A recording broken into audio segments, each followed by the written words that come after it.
accident at the town site intersection that had traffic.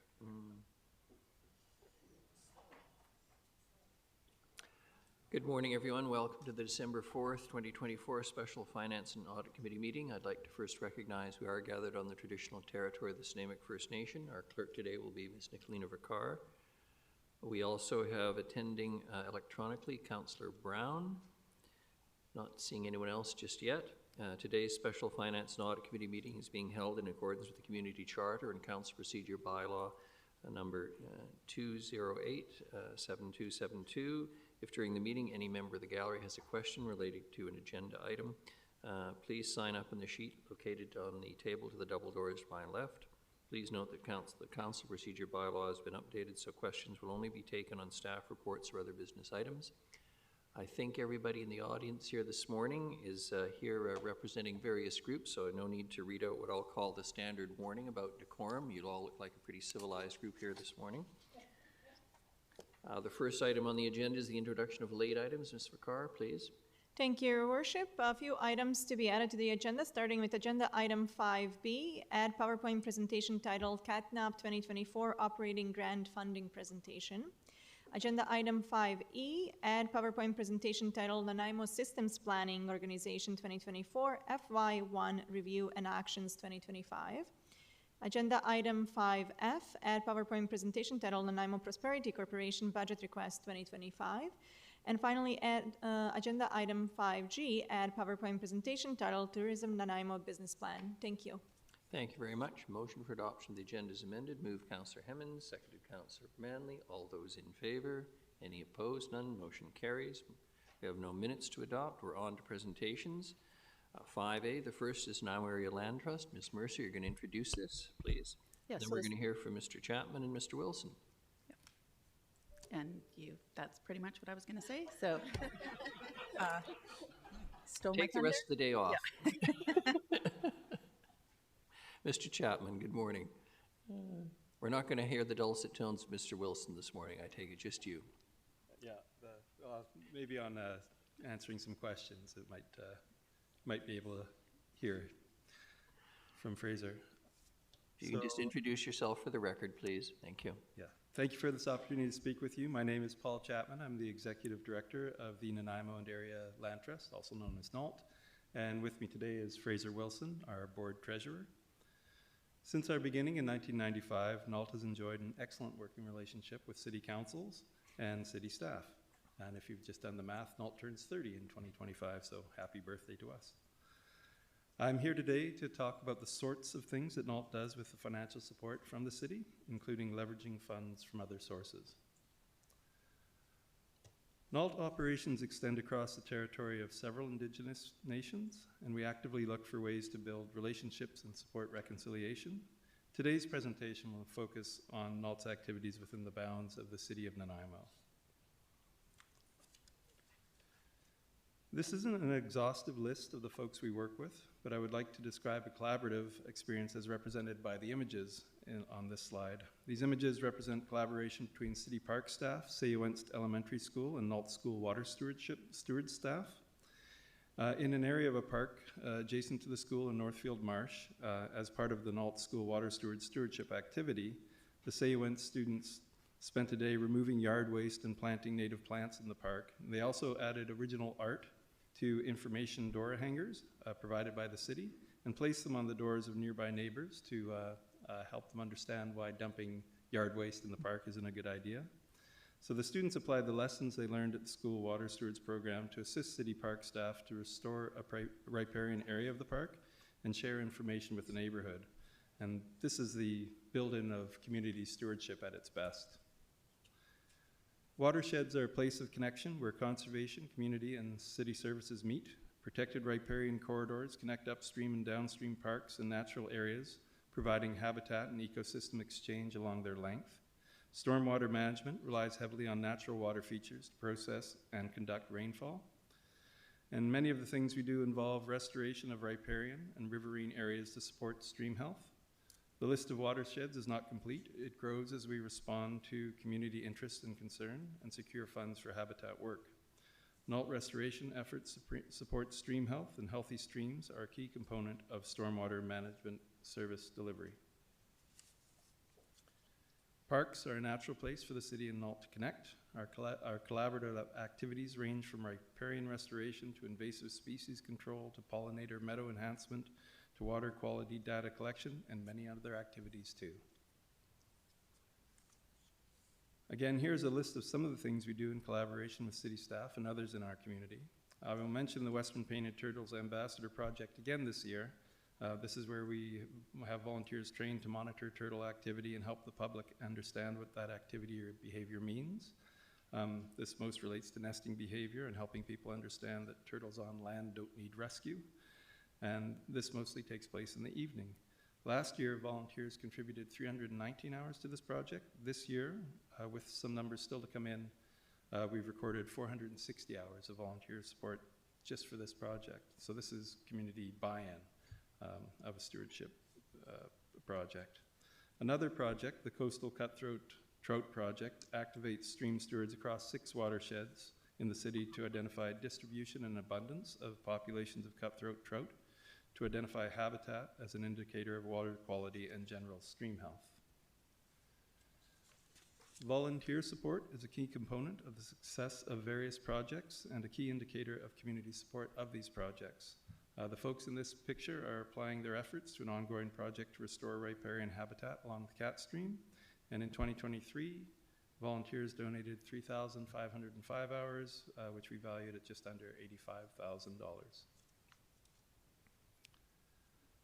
So in terms of financial support, we receive from the city not only funds specific project, it also allows us to leverage that support from other sources to be applied in our community. I've expressed that leverage as a combination of funding from other sources and volunteer contributions, and in 2023, the most recent year that we have accountant-reviewed financial statements that have been approved by membership, the return on investment is 11.75 to 1. So we secure almost $12 from other sources for every dollar of support we receive in core funding from the city. And the pie chart shows the city funding in dark blue, support from Nault members and others in orange, support from volunteers in green, and support from other funding sources, province, feds, foundations, etc., in light blue. For 2025, Nault is asking the city to continue with the funding levels in line with the 2024-2028 funding agreement. So in 2025, that's set to increase by $800 to $40,800. Thank you very much for your time and your support, and we'd be happy to address any questions you may have. Thank you very much, Mr. Chapman. Councillor Perino. Thank you, Your Worship. And just a very quick question to Mr. Chapman. Did you say that you had 460 hours on the turtle restoration project? Turtle Ambassador Project, yes. Yeah. Great news, great news. Yeah, that's a good program. It's very popular with folks, for sure. Good, thank you, great work. Councillor Thorpe, please. Thanks, Your Worship, through you, if I may. Thanks, Mr. Chapman, for being here. Appreciate your work. Could you just remind me, if you're able to off the top of your head, what support you received from the Regional District of Nanaimo? It's $40,000. And that's in addition to what you received from the city? Yes. Okay, thank you. Not seeing any further questions. Thank you very much. Appreciate the work. Thank you. And the attendance this morning.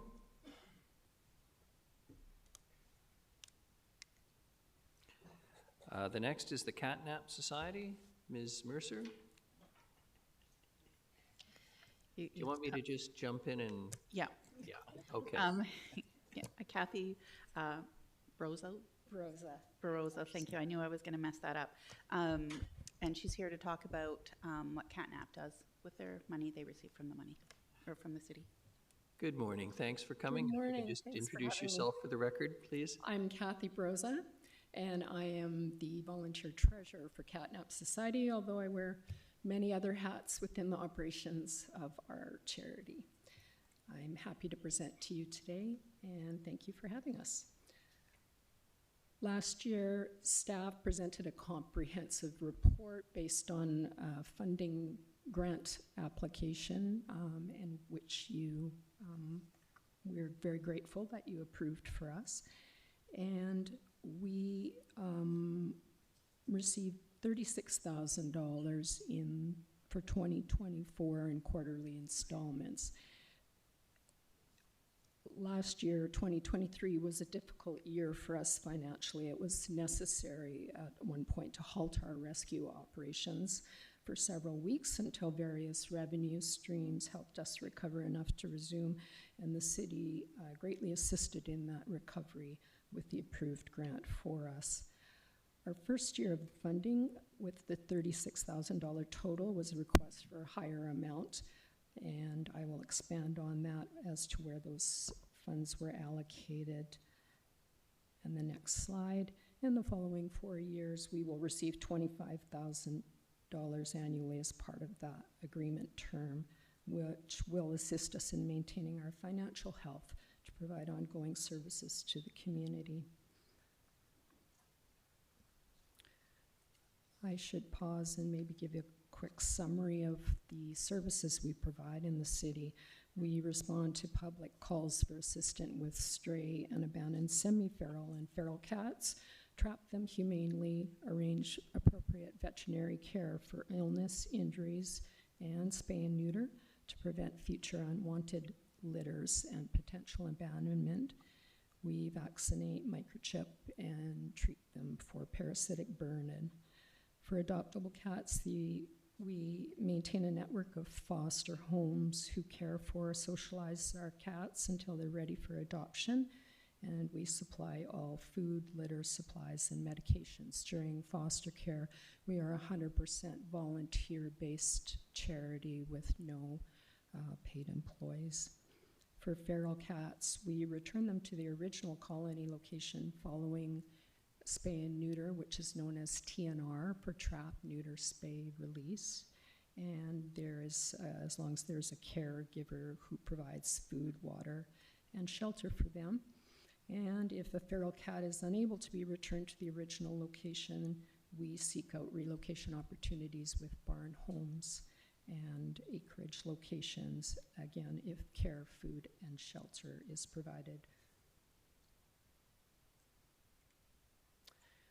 For 2024, we used $6,000 of the $36,000 total. It supported a 50% subsidy for monthly rental cost of a cattery building on private property that had previously been operating as a cat boarding facility by the landowner.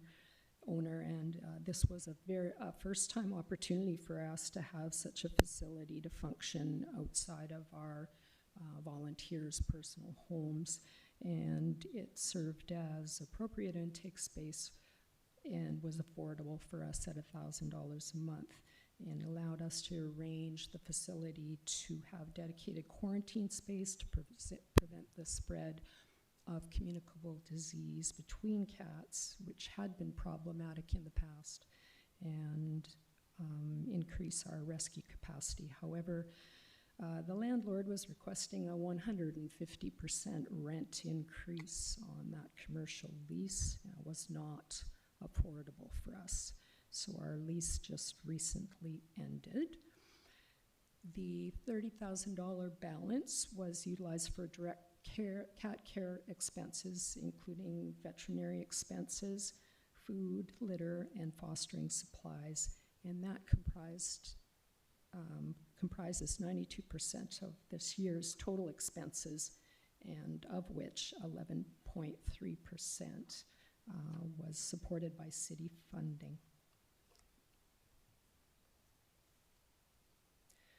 In 2024, a summary of our achievements: we were able to restore financial health due to provision of the funding grant, as well as marginally increasing our adoption fees.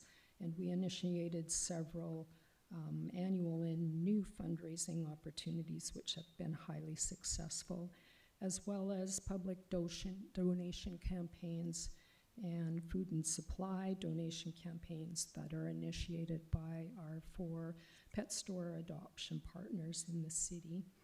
We thankfully receive a lot of support from the community as a whole with donations and support of our fundraising events, and we're truly grateful for that because it makes a difference in our ability to help the cats and operate. Our operational results are outlined for you. We helped 520 cats this year, year to date, and we had 32 cats part of our TNR program. And as a result, 2 feral colonies are now what we deem as managed, meaning no new unspayed, unneutered cats have come to that area, no litters of kittens in the spring. So that's been a great achievement. Our adoptions year to date, 380 cats and kittens. We acquired a new adoption partner in the city. A new Bosley's location opened up in the south, and they're hosting some of our adoptables. And we have a new veterinary partner focused on helping rescues. They have a rescue division as well as their private client part of their clinic. They are, however, located in Parksville, so our volunteers do a lot of driving.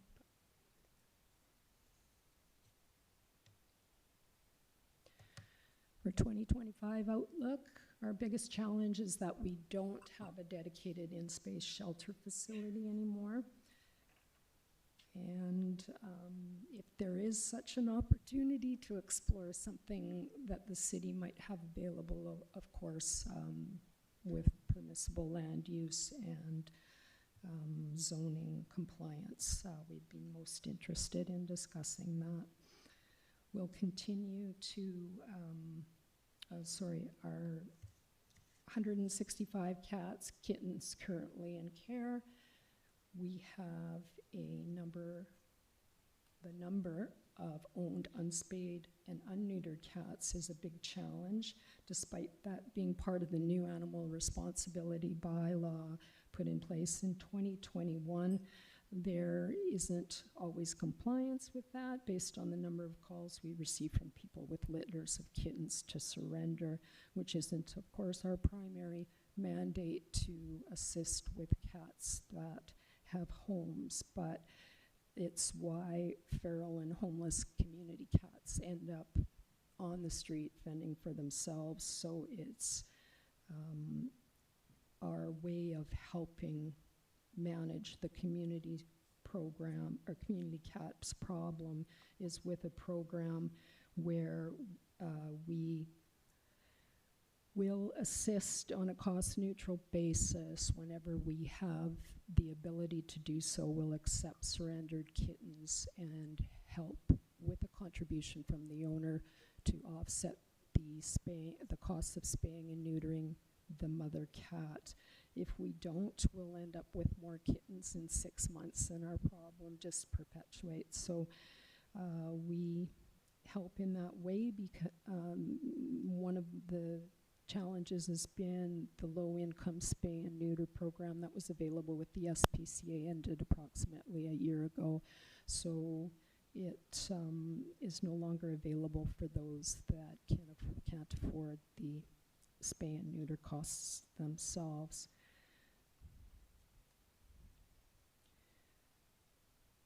Our calls for help always exceed our capacity help, and that's primarily due to our volunteers. We're limiting factors, our physical space and our volunteer resources. We currently have about 20 situations and requests for help on our wait list. Volunteer burnout is definitely a large issue for us. Many of us are volunteering the equivalent of full-time jobs in addition to our own personal and employment commitments. So often our people resources are spread pretty thin, and that results in chronic stress and fatigue, and so a high degree of physical and emotional mental health impacts in rescue in general, and catnap's no exception in experiencing that. Our plans for the coming year are to seek suitable, affordable intake space, to continue the recruitment of new volunteers to help support our operations and alleviate the stress and burden on key individuals and volunteers in our operation, and explore new fundraising opportunities to support our financial needs. This concludes my presentation, and thank you again for your support. I'm happy to take any questions. Thank you very much, Councillor Gesselbrock. Thanks, Mayor, through you. Thanks for the presentation and all the work. I just have a question. I got two questions. One is do you know what precipitated the BCSBA stopping the low-income spade neuter program? My understanding is they felt they needed to better utilize or apply their funding to cats in care or animals in care provincially. There are some BCS-PCA locations, I think Kamloops is one of them, where they're still offering that type of program. Here on the island, neither Victoria or Nanaimo is offering that any longer. Okay, thanks. Yeah, I imagine that it's going to have a bit of an impact. Definitely. The other question I have is just since the animal responsibility bylaw was changed, have you noticed any difference to your operation or number of cats or calls or anything like that? Unfortunately, no. I think if there's opportunity for us to collaborate with the city on blitzing the bylaw and educating the public more, that would be helpful. I think some people think, well, it's okay if I have an unneutered male cat because that doesn't mean kittens for me, but it means kittens for their neighbor because they, as unspayed and unneutered cats are wont to do, seek out a mate and breed. So as for the spayed, unspayed cats, similarly, people are under the assumption that they can, I'll just keep it indoor. A cat in heat will do anything to get out and find a mate. So that's problematic for sure. Okay, thank you. Appreciate it. Thank you, Councillor Hemmons and Councillor Thorpe. Thank you, Your Worship, and thank you for your work and presentation.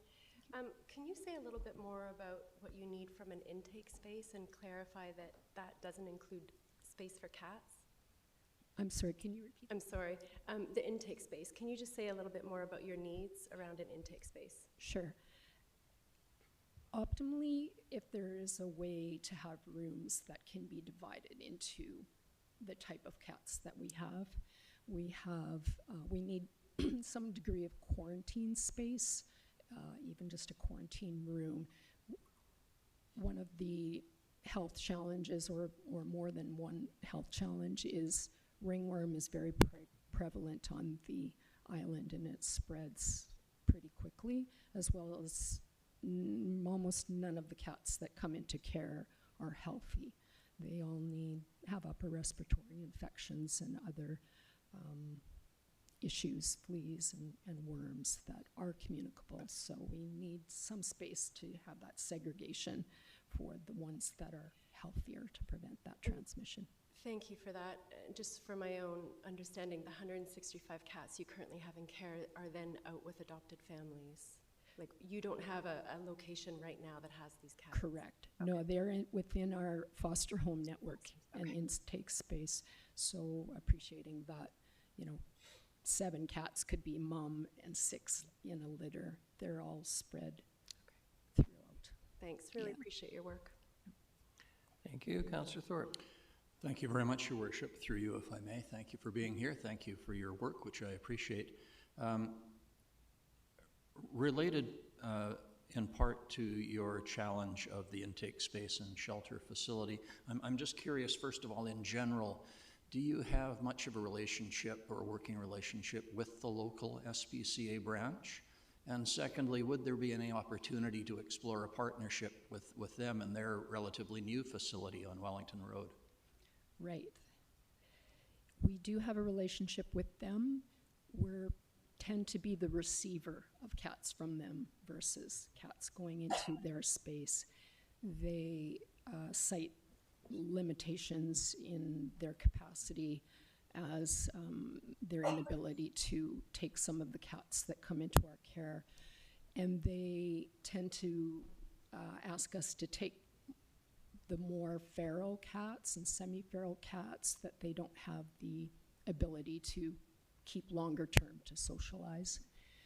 So, and then with regards to their space, we did ask them probably 2 years ago if we could, given their property size, if there was the ability to have, whether it's a rented trailer or build a shelter, for lack of a better word, even a holding intake space with them, and they declined working with us on that. Okay. Thank you.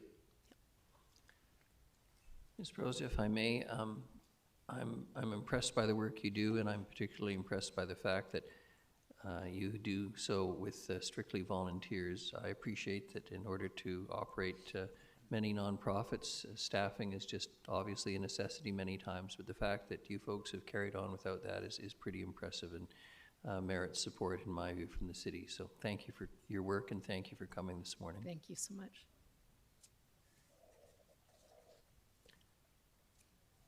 And the next is the Van Crowden Regional Library. Mr. Hyman,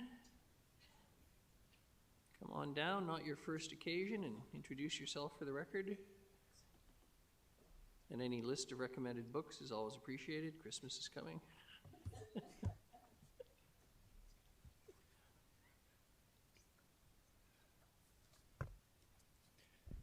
Good morning, Ben Hyman, Executive Director, Vancouver Island Regional Library. Happy to be here. Thank you for this opportunity, Mayor Krogh, Chair Hemmons, Councillor Hemmons, and thanks to all of you for your work and support this past year. Thanks also to CAO, and apologies also for recently stealing staff. All right, so to start, as a reminder of our service area, obviously based here in Nanaimo with 3 service locations in town. We've been in operation since 1936, starting to get ready for our 90th party. Hope you'll all attend. So we're serving 500,000 people now and 38 local governments on the territories of 53 First Nations, members of the Haida, Kwakwaka'wakw, Nuchalnik, Heiltsuk, Newhalk, and Coast Salish peoples. Our vision, which board adopted last year, a thriving, connected, cohesive, and empowered region of island and coastal communities. Lots of symmetry here with private sector and aligned partners in the nonprofit space, as well as all of our member local governments. We see our mission as lifting communities by providing barrier-free, region-wide, and equitable access to a unique and critical blend of collective services. This mission and vision also jump off from our kind of unique regulatory environment and the requirements under the Library Act. Board adopted a 5-point strategic plan last year. It's still guiding our work. We're just wrapping up the year 1 reporting back to the ministry and to all of our members, and hope to bring that to our AGM in February. 5 pillars in this plan, all around literacy, service design and partnerships, equity, safe and inclusive spaces and services, and organizational culture and effectiveness. Our impact specifically in Nanaimo the last 12 months, projecting to year end based on where we were at the end of October, we have 34,000 resident cardholders, so 30% of the population. 43,000 visitors projected to our 3 branches in town to year end. In Nanaimo, 300 events attended by 13,000 people, including that baby, and 2,000 room bookings to date in 2024, again, just in the 2 branches in Nanaimo that have meeting rooms. So that's 12 hours of use every business day and 15,000 attendees. We have some commitments in our service plan to really dive into our return on investment and apply all sorts of new math, including cost avoidance. But we've started with our physical collection return on investment. In some ways, it's the most accessible to calculate. So just in Nanaimo, 563,000 items projected to be borrowed by the end of the year from our physical collection. That's a $12.3 million valuation, which means just on our physical collection, 117% of the 2024 levy returned to community. which is a savings of $363 per card. Physical collections are now 60% of our collection. So 40% is virtual. That's the costing for next year, as well as all those meeting rooms, the program's service impact, and valuation on our spaces. This is a heat map showing up to the end of October the card holders in the regional district that select Nanaimo branches as their home branch. So the greatest intensity, not surprisingly, in the city of Nanaimo, but right throughout the regional district. And if we were to pull back, there's actually quite a few folks in neighboring regional districts that also describe the 3 Nanaimo branches as their home branch for the purpose of borrowing or attending events and programs. Could you just explain the color coding for everybody, just to be clear? I'm assuming it's concentration, but Yeah, absolutely. So the red is the deepest density, the heaviest concentration of users. Yellow is second to that. Dark green third, and then light green is the least penetration. and that's density based on numbers, not percentage, quote unquote, of a given area per se. That's right. It's based I wouldn't want the South Enders to think we believe them to be illiterate compared to the good folks in Hammond Bay. It's just a question of the concentration of population. Thank you. That's a really good clarification. Thank you. Budget 2025, and we'll get into that in a moment. Just highlight all of these amazing folks. This is Geraldine Manson, that many of you may know, and Ted Cadwallader, Stephanie Johnson, and Lawrence Mitchell and his daughter that have really been doing some amazing work in partnership with School District 68 and ourselves and UBC Press on something called the CAUTSIS Speaker Series, which is really responding to the Truth and Reconciliation Commission's 57th call to action, which is about educating the public service. And so the school district and UBC Press got started on this journey, making books and authors available to staff on their lunch hour, and we've scaled it up in partnership. Last year we had over 250,000 access either live events, streaming events, or the content. And this will be our 5th season in partnership. We now also work with Fraser Valley and Surrey libraries, so just really trying to replicate out all of this from Snuneymuxw territory. So let's walk you through our Budget 2025 key dates. Our regulatory environment has us move a little faster than local governments. We start our process in May, and it typically takes 6 to 7 meetings to bring budget through fruition. This year we started budget assumptions with the newly established Audit and Finance Special Committee and with executive committees. We then moved those assumptions over to board in June. We engaged CAOs and CFOs as a bit of a heads up about our initial assumptions. And then we moved through 3 iterations of budget with Audit and Finance, Executive Committee, and with board, culminating in offering of technical service briefings for CAOs and CFOs in September, October.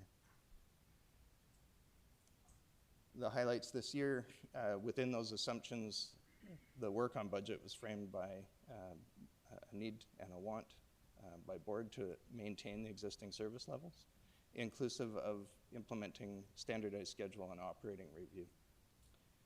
That review really responds to where we're at as a public service post-COVID, and really wanting to make sure that we stabilize workforce and ensure that we can keep the lights and doors open whenever we say that we're going to. We've reduced budget wherever possible without impacting service levels.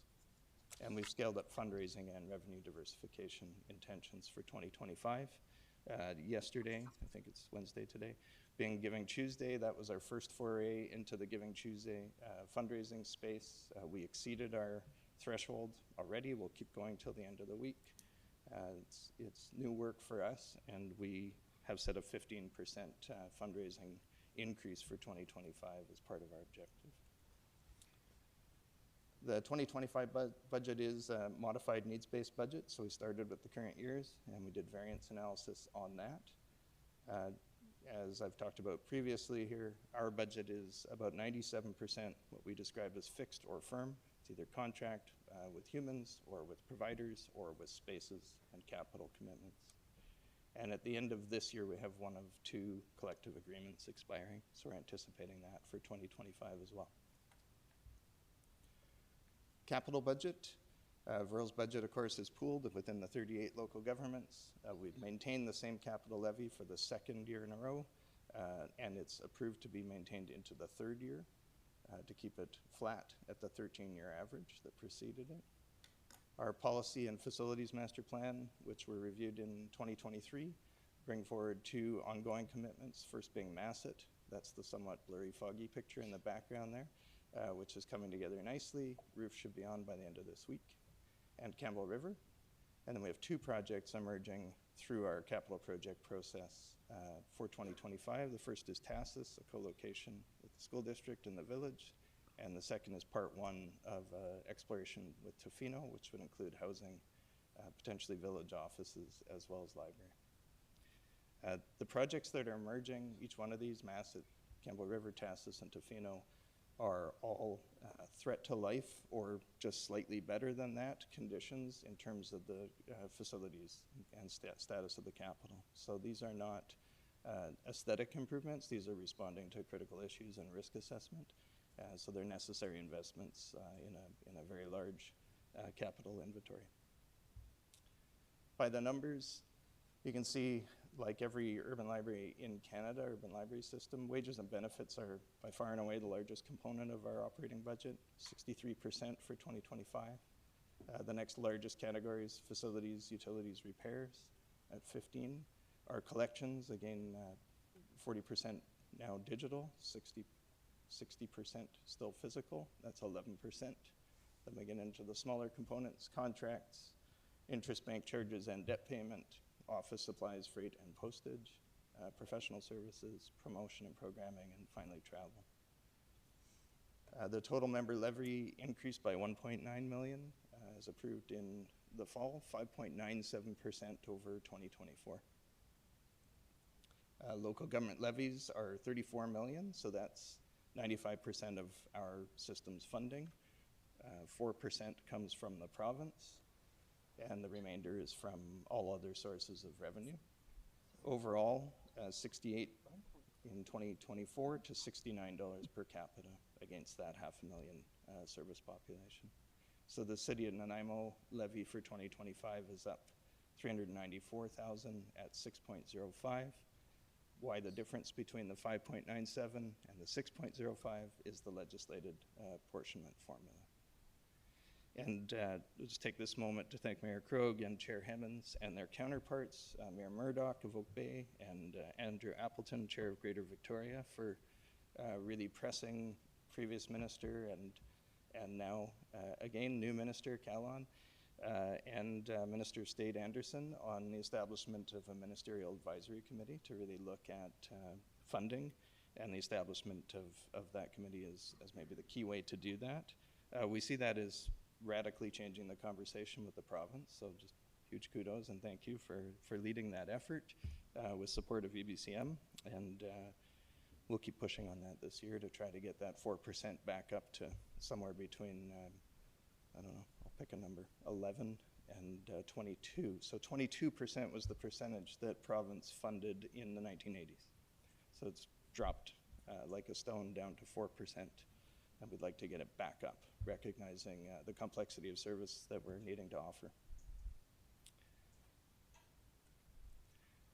This is the same chart I brought last year because the numbers aren't updated within our cohort, but again, just to emphasize that for a city of its size, with the number of branches and the 3rd largest physical collection in the province, Nanaimo continues to be below the cohort average in terms of the cost of library to the municipality.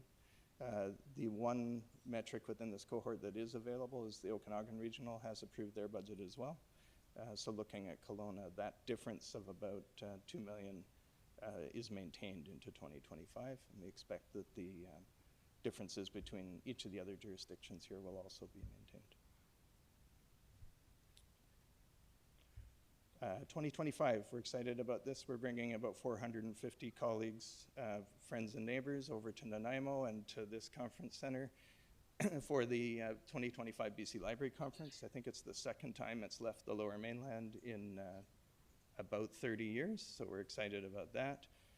Looking forward to pulling out all the stops and contributing to some, at least downtown, if not greater Nanaimo, contributions to the economy.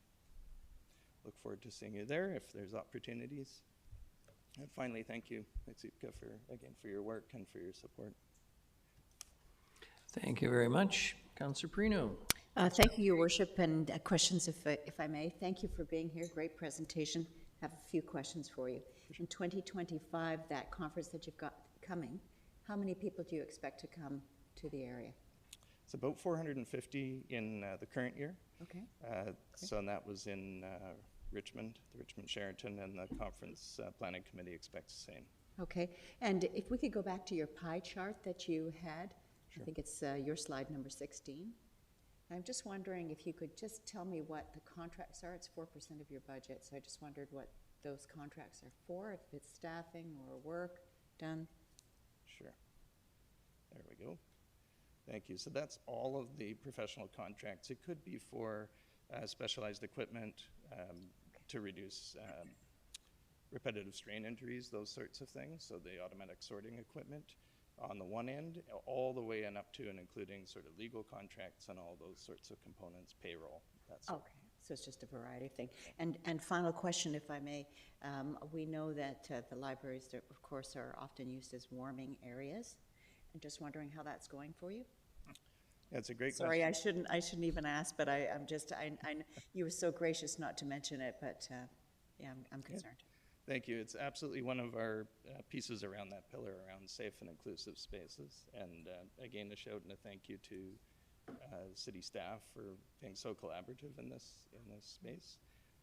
As with last year, temperatures drop or spike. We're trying to make our services available as we always do, and then layer in an extra component or two. So for example, 2 years in a row, we've tripped Nanaimo funding, city funding for the provision of water for heat escalation issues, hats and lip balm and that sort of stuff. And in the winter, what we're trying to do is just make sure that the pot is always on for something warm to drink, and working really closely with all of the other wraparound service providers. Managing that tension in a public space is always a challenge. That's not really new for us. And again, just to say how important it is that we have good working relationships with city staff. Great service to this community. Thank you so much. Thank you. Councillor Hemmons. Thank you, Your Worship. I just want to take this opportunity to publicly thank Mr. Hyman for his work and leadership this past year, and also my deep regard for his staff, which they show up for community every single day across a huge service area doing really difficult work. I want to emphasize the number that Mr. Hyman shared. 43,000 Nanaimo residents accessed the library last year. That's 40% of our population is touching this service. Thank you very much for your work. Thank you. Councillor Gesselbrock and then Councillor Thorpe. Thanks, Mayor, through you. Yeah, just big appreciation for the work, and through the years using the library as a user, and then the meeting space, and just seeing all the different services, and now there's like increasing utilization, for warming. But I've got a 2-year-old at home, and my wife started to bring him to the library for the tool or the toy library, and we were just blown away at the amount of usage of kids there. And it's a major recreational learning spot in the community, especially as the temperature gets a little colder outside. So yeah, just a huge asset for the community. So thanks for keeping things running well. Thank you. Thank you. Councillor Thorpe. Thanks, Your Worship. Through you, if I may, just a couple of quick comments and a question. Thanks, Mr. Hyman. Appreciate your work. As a former school teacher, I really appreciate the work of libraries and literacy, and I know how important they are to our community. So appreciate that and want to be supportive. I think you're, just for the benefit of people watching or listening, I think it's important to stress what I'm pretty sure I heard you say, and that is that the funding model is a problem, and that the support, or I should say lack of support from the province, is a problem. And hopefully that's something that we can advocate to change. in future. I do need to point out that your presentation is slightly different than most of the others we received during this process, in that other organizations come to us and they make a request for money. You come to us and you say, this is the levy that we are presenting you with. And not everybody understands the difference between those two approaches. And I understand that that levy is set by your board, of which Councillor Hemmons is the chair. But can you just sort of explain how that whole situation works, and I guess stress to our viewers that this is not something that we per se have an option of saying no to, even if we wanted to. And again, I'm not being critical, I'm not wanting to suggest I'm not supportive, but it is different. No, it's a totally fair point, and I think it's okay to call it out, so just to respond to it. The regulatory space driven by the Library Act provides a number of pieces around our regional library system. There's 3 regional library systems in the province, and they all work the same way, which is that local governments are given representation and a weighted vote. In our case, presently, it's Councillor Hemmons, Chair Hemmons, who has a very significant weighted vote at the board table. And it's at that table that each of the representatives of the participating local governments make the hard decisions around what's in and what's out for budget, and then brought to fruition by the end of the fall. And it's at that table that I just think of it as a different form of democracy, where the elected representatives are taking on the hard conversations. All meetings are public, and we do have folks that tune in. Delegations are welcome. There's a process for that. And part of it is simply the scale. So we have 38 local governments. It's a very large group. It's the largest board in the province, just about, in any sector.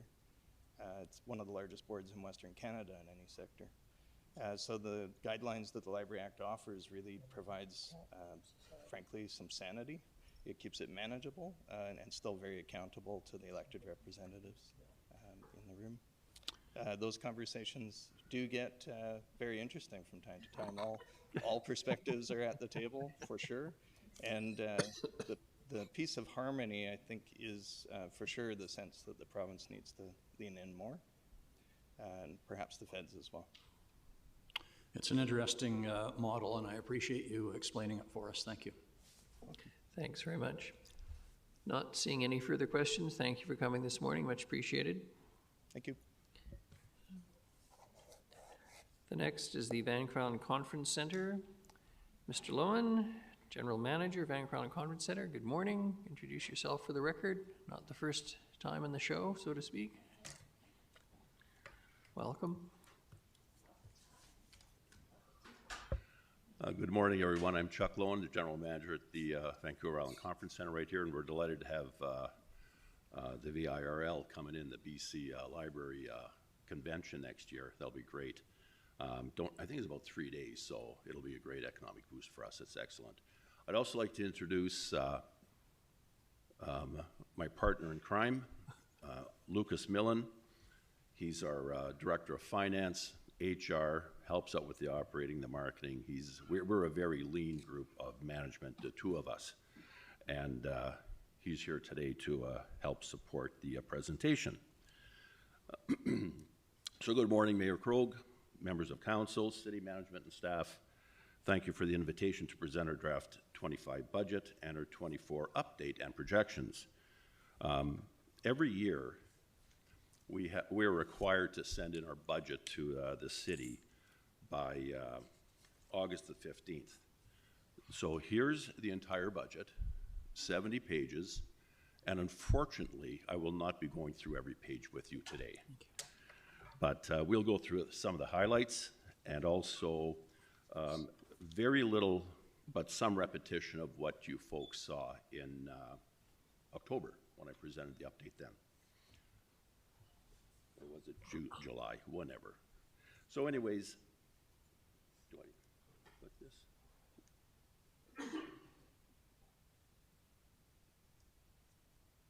How do I, there we go. Okay, we're going. So basically, as a prelude to this presentation, our venue management agreement with the city contains the following requirements. We're required to present the budget by August the 15th, which includes every detail in there from marketing plans, communication plans, organizational plans, maintenance, capital, everything is included in here. And we update it every year. Our strategic plan as well, which is a new one that's just been updated and totally aligns with the components of the Tourism Nanaimo convention and business sales strategic plans as well. So we're in total collaboration with them.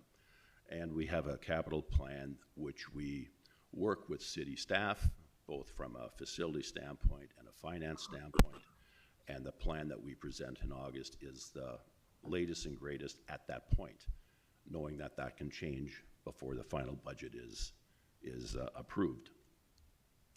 So again, I'm not going to belabor it, but from a background standpoint, this conference center is about 38,000 square feet, owned by you, the city of Nanaimo. It's managed by a venue management group. Lucas and I work for a company called Oakview Group, and we've managed this building since 2017. And if this was, as you all know, part of a greater revitalization plan downtown in Nanaimo with a new conference center, museum, public parking facilities, et cetera, et cetera. A new hotel that wasn't built back then, but eventually did get built, and about $74 million was poured into the project at that time. We, at the VICC, from an overview, we interact and collaborate and work with many, many groups from the Greater Chamber of Commerce, local transportation providers, hospitality operations, hotels, the City of Nanaimo we collaborate with, Downtown Nanaimo Business Association, the NHA, the Nanaimo Hospitality Association, tourism. We've just added on collaboration and work with the airport this past year, and we want to do a little more integration and interaction with the Prosperity Corporation through 2025 and beyond. Our role in this destination in Nanaimo is to create a positive economic impact with the business that we do here. We stimulate growth for the city, and we provide for the cultural enrichment of the community. And we have a you've seen this all before, we have a symbiotic relationship with the hotels, with Tourism Nanaimo, and we're all very finely tuned gears that helps provide that huge economic benefit, or what I call the return on investment that the city invests in the building. From a management standpoint, we have Oakview Group as the overall general management. We also outsource a couple of departments, which are the food and beverage with Compass Levy Canada, and the audiovisual and trade show component, which is SW Event Technology. And our competitive challenges, even though they have diminished to a degree, still remain destination sales and marketing, but that's been excellently handled where we collaborate with Tourism Nanaimo when we go to market to bring conventions and business meetings here. Hotel room density and room block to space ratio, that has changed as well to the positive with the addition of a couple new hotels over the last couple of years, few years in the downtown core. But we still have those concerns when we're actually in competition with other areas like Victoria or maybe Prince George or Penticton or some of these other competitors in the business. And CVB incentive funding. So a lot of the convention visitor bureaus, they provide a lot of money to tourism to drive their convention business, literally millions. And we never had that up until the last year. And now through Tourism Nanaimo, with their central sales operation for business and sports, is getting some funding for that department. We collaborate with that and go jointly in on trade missions, marketing, promotion, sponsorships, things like that with Tourism Nanaimo. But it's really the destination marketing organization, the DMO, that really drives the business when we're out in the market. The event planners, the organizers, they want to deal with one central area, which is the DMO, even though we're attached with the DMO in there. They like to work with the DMO so they don't have to talk to hotels separately, they don't have to talk to convention centers separately, they don't have to talk to food and beverage separately, or amenities or attractions that they want to visit. They can do it all from one central area, and that's tourism. I'm sure you'll hear a lot of good positive things later on today from Carly, who actually is, not actually, but she is a fabulous, fabulous ambassador for Nanaimo in the tourism trade, and extremely well respected, not only in the region, but the province and across Canada. So we've got a real gem there from tourism. Our key income sources are space rental, food and beverage commissions, and audiovisual commissions. Traditionally, a conference center also has parking incomes. They also got lease space incomes. They also got building naming rights incomes, revenues. They also have sponsorship revenues for rooms and things like that. We don't have that here. Hopefully, some of that can be taken advantage of by the city in the next year or two. From a sponsorship and naming rights standpoint, we're leaving money on the table, whether it's for the conference center or whether it's for the city itself. We're leaving money on the table that we should be able to receive from these types of sponsorships and naming rights. I mentioned this in my last presentation when I was here. The key factors in our success, and I'm not going to go into depth of each one like I did before, but they really require repeating. The creation of the Tourism Nanaimo Society, and with it, the Destination Central Sales Office, has been a key factor in working together and collaborating for the good of Nanaimo. And we have done some tremendous work with Gina and Carly and her team in bringing in larger and longer conferences. And that has allowed us to change our mix in our events as well, which I'm going to get into a little bit in a few minutes. The other one is the actual business tourism collaboration. So we're developing the convention center business together. We never had that from 2008 on. We never had that. And then when we got here, 2017, we never had that real market collaboration. But we've had it now for the last couple of years, and it's truly bringing some excellent results in that you'll be seeing shortly. Downtown accommodations, again, is another key factor to our success. It brings us up to almost 500 rooms. We don't need 12,000 rooms like Vancouver or whoever else, but 500 is a nice start from a density standpoint. Our sweet spot really is in that 250 to 600 range. Although we're ready to close a deal on one for next March, we're going to have 600 to 800 here for 3 days. I can't say who it is yet, but we're pretty excited about it because that's March is a month that we can really use some filler business, and this is better than filler business. And it'll be a big boost from economic impact standpoint, use of hotel rooms, not just in the downtown core, but throughout the city. So that'll be a real good one coming in for a few days. But the downtown accommodations now, we have about 500 rooms, and all within about a 5-minute walk from to the conference center. So we're really thrilled about that. And that has really helped the DMO, Tourism Nanaimo, and ourselves in the marketplace in getting more business and larger clients in here. The last one, and it's a very important one because it's event type and mix strategy. And basically, we're moving into more multi-day events and fewer single-day events. And the multi-day events are the ones that really bring in the economic impact. There's less expense with them, believe it or not. You're not flipping a room every day when you have someone in for 4 or 5 days or 3 days. And it really brings a huge economic impact into the city. And what we're doing is we're changing our event mix to really bolster those multi-day events and slow down the regular business meetings that we've had. And we do have other businesses, other hotels that can support some of those businesses, so some of those events under 100, 150, which we're trying to do from a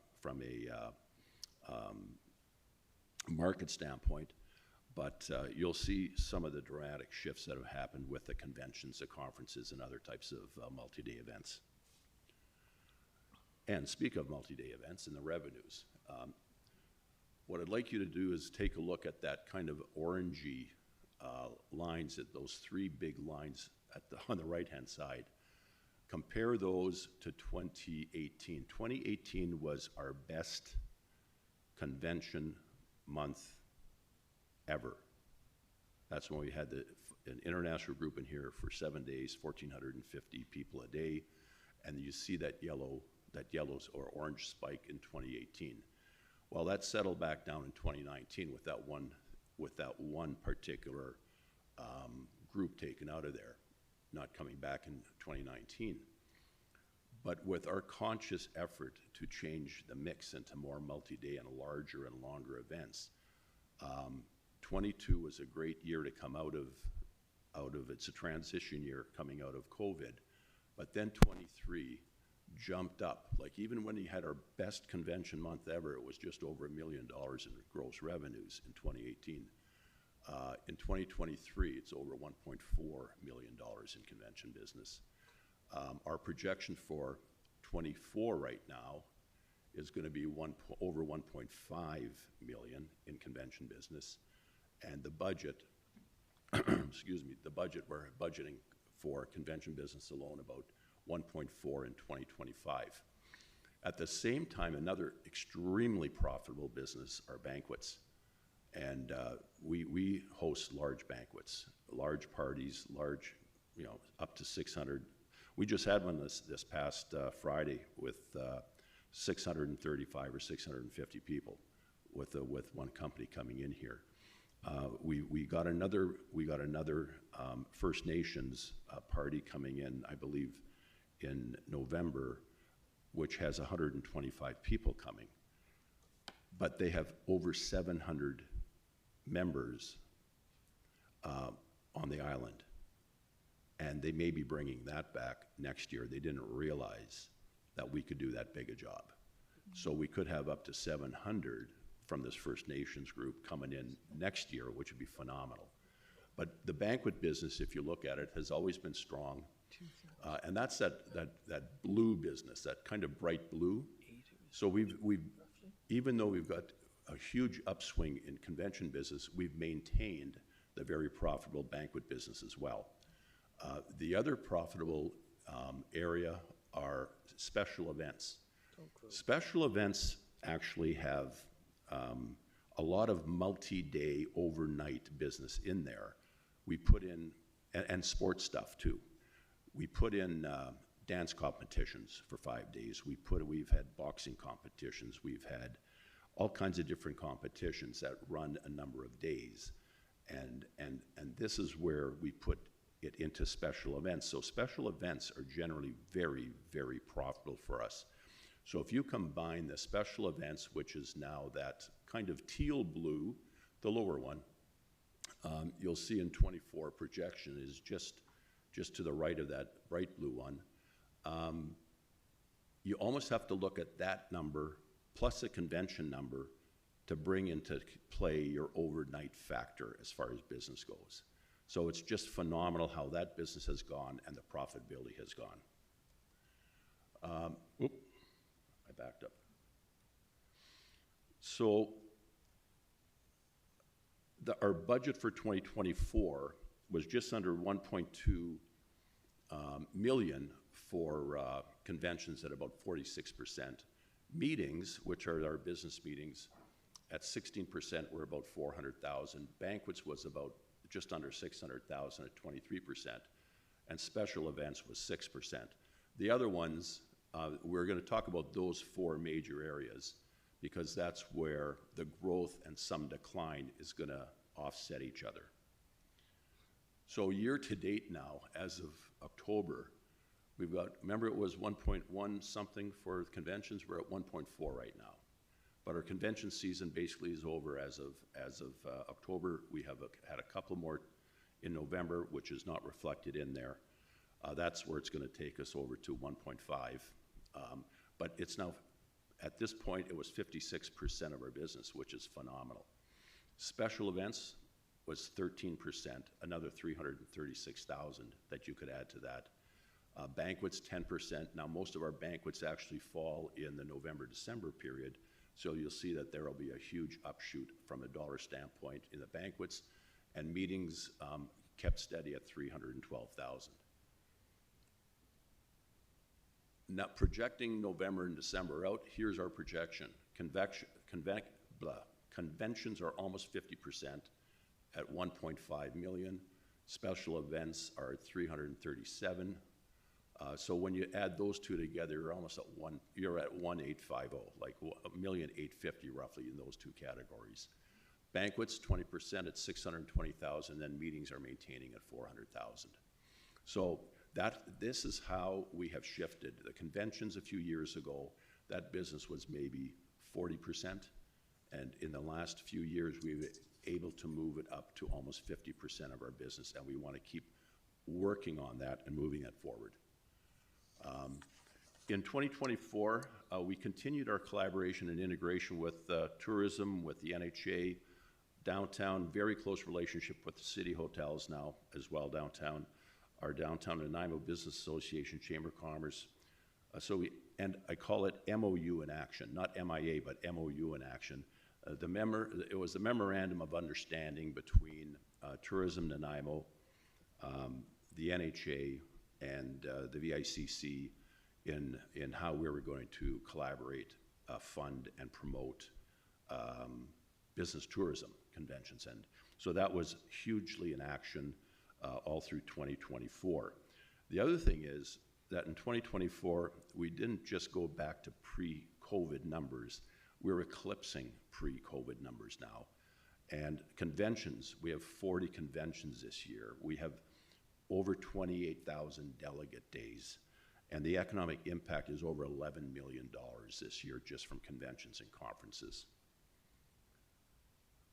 And the other achievement is continuing on with the greater event mix, which I just went over with you.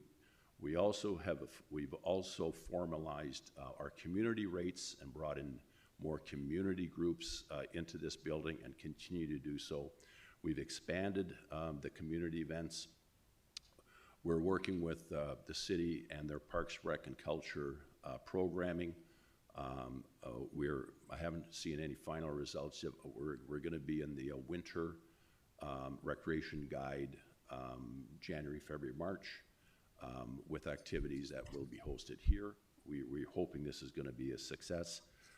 Our Indigenous events have really expanded, that it has become almost a category unto its own. And we love that because you got great collaboration with the Indigenous of First Nations, not only here in town, but complete island-wide and province-wide coming in here. And greater use of the facility by community. And another continued financial success, and we're projecting our refund to the city this year of $317,000. So, and that wasn't a levy. Sorry.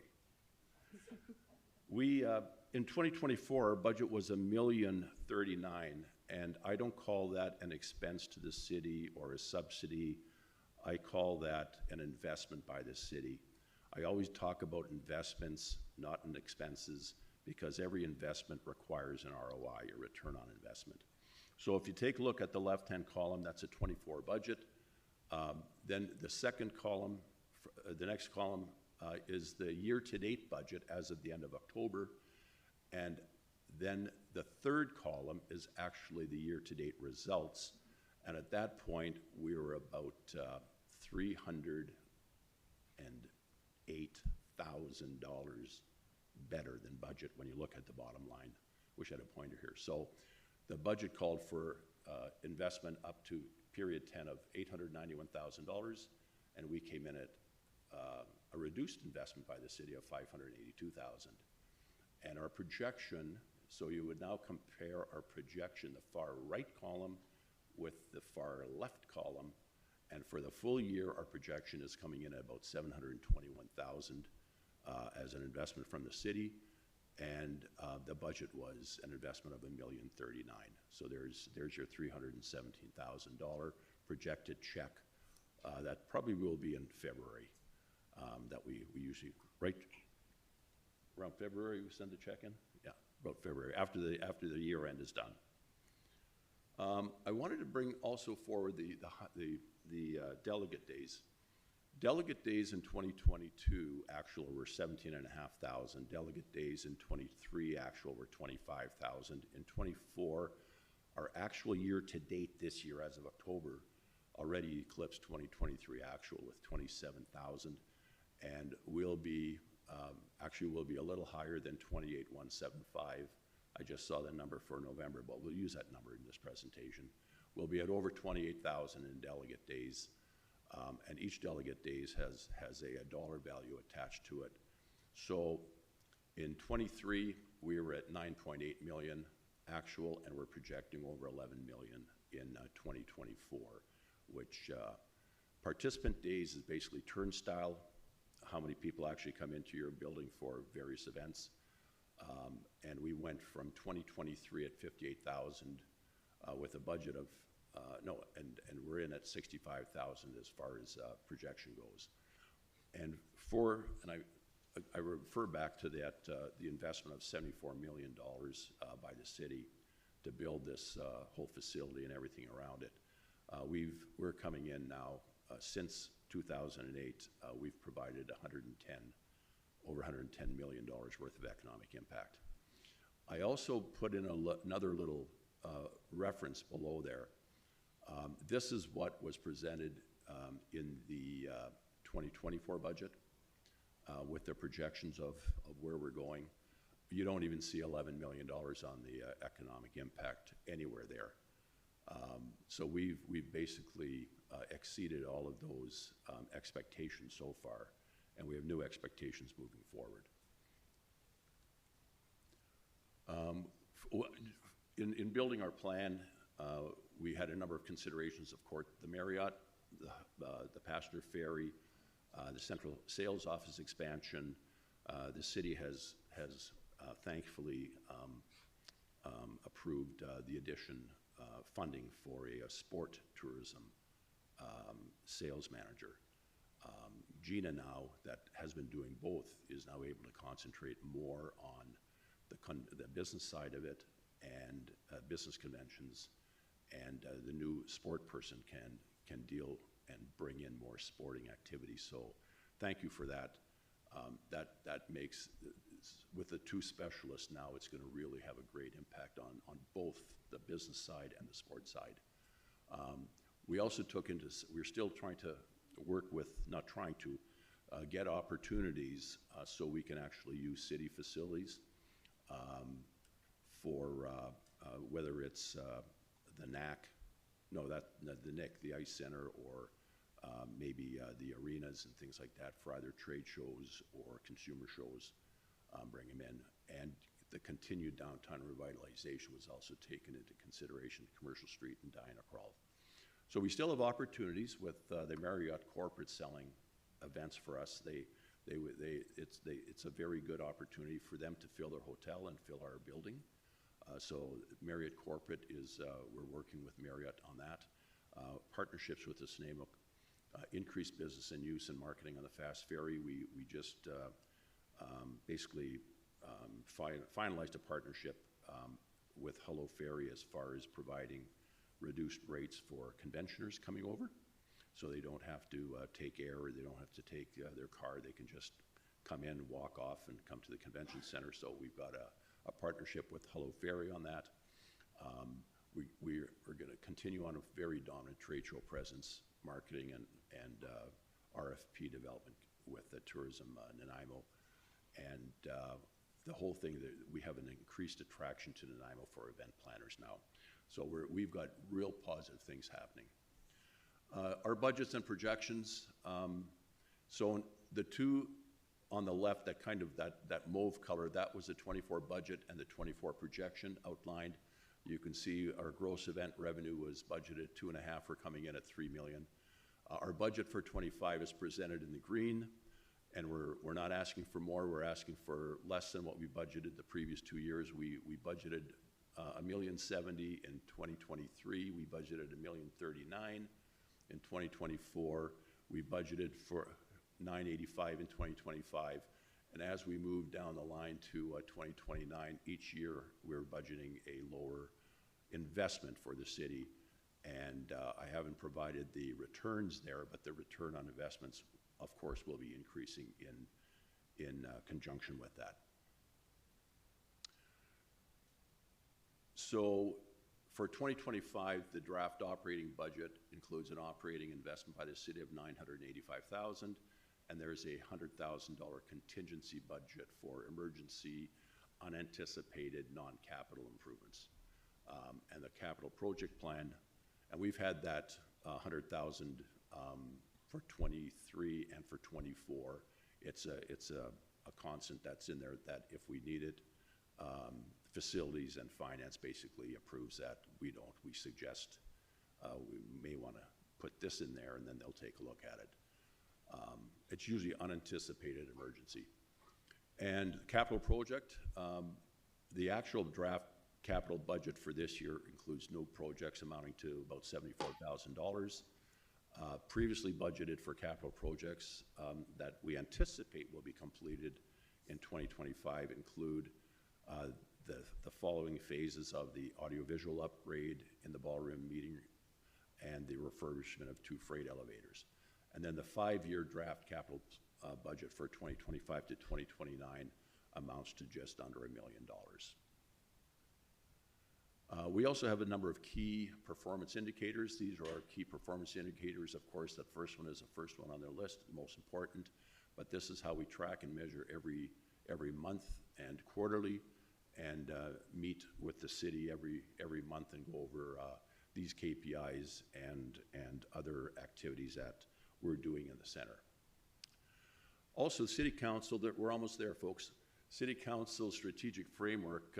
In June 2023, Council endorsed the 23 to 26 Council strategic framework. The framework reflects 6 key focus areas that will serve to guide Council's decision making in the years ahead. Those are the 6 key focus areas, and what we have selected 3 of those areas into our strategic focus. The first one, which is a new one, is implementing city plan, action plans, and key management plans. And in this particular case, we embarked on an assessment accelerating circular economy. So sustainability, improving, we had an assessment made. We were recommended by staff on the city to be a recipient of these assessments by Synergy Foundation.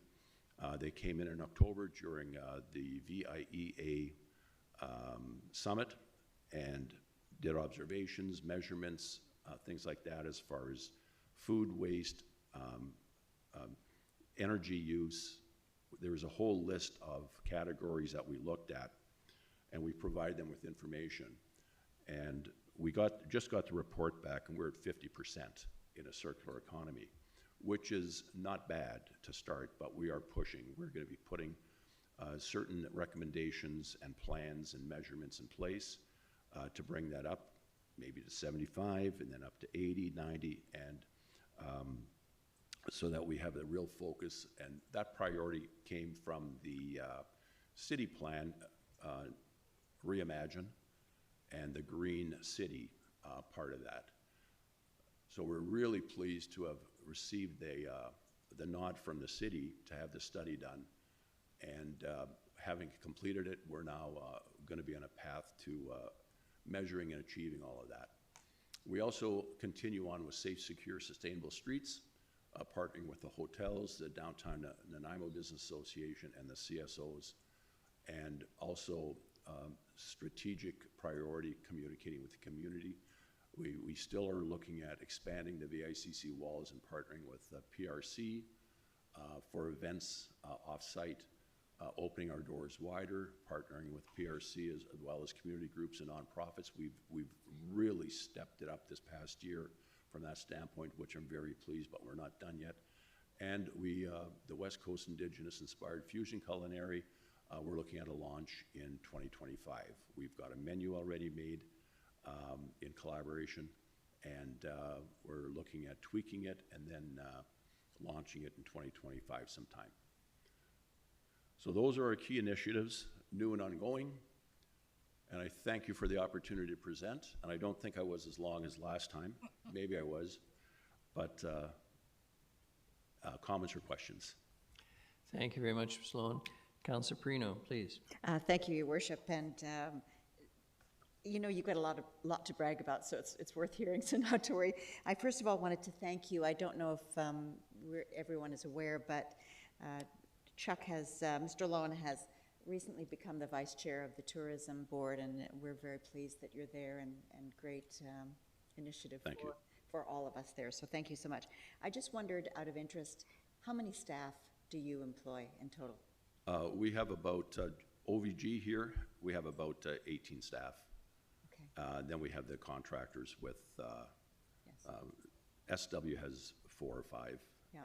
And then the food and beverage has an up and down rotation. Yes. But our own staff is about 18. So, but with your food and beverage, it must be massive.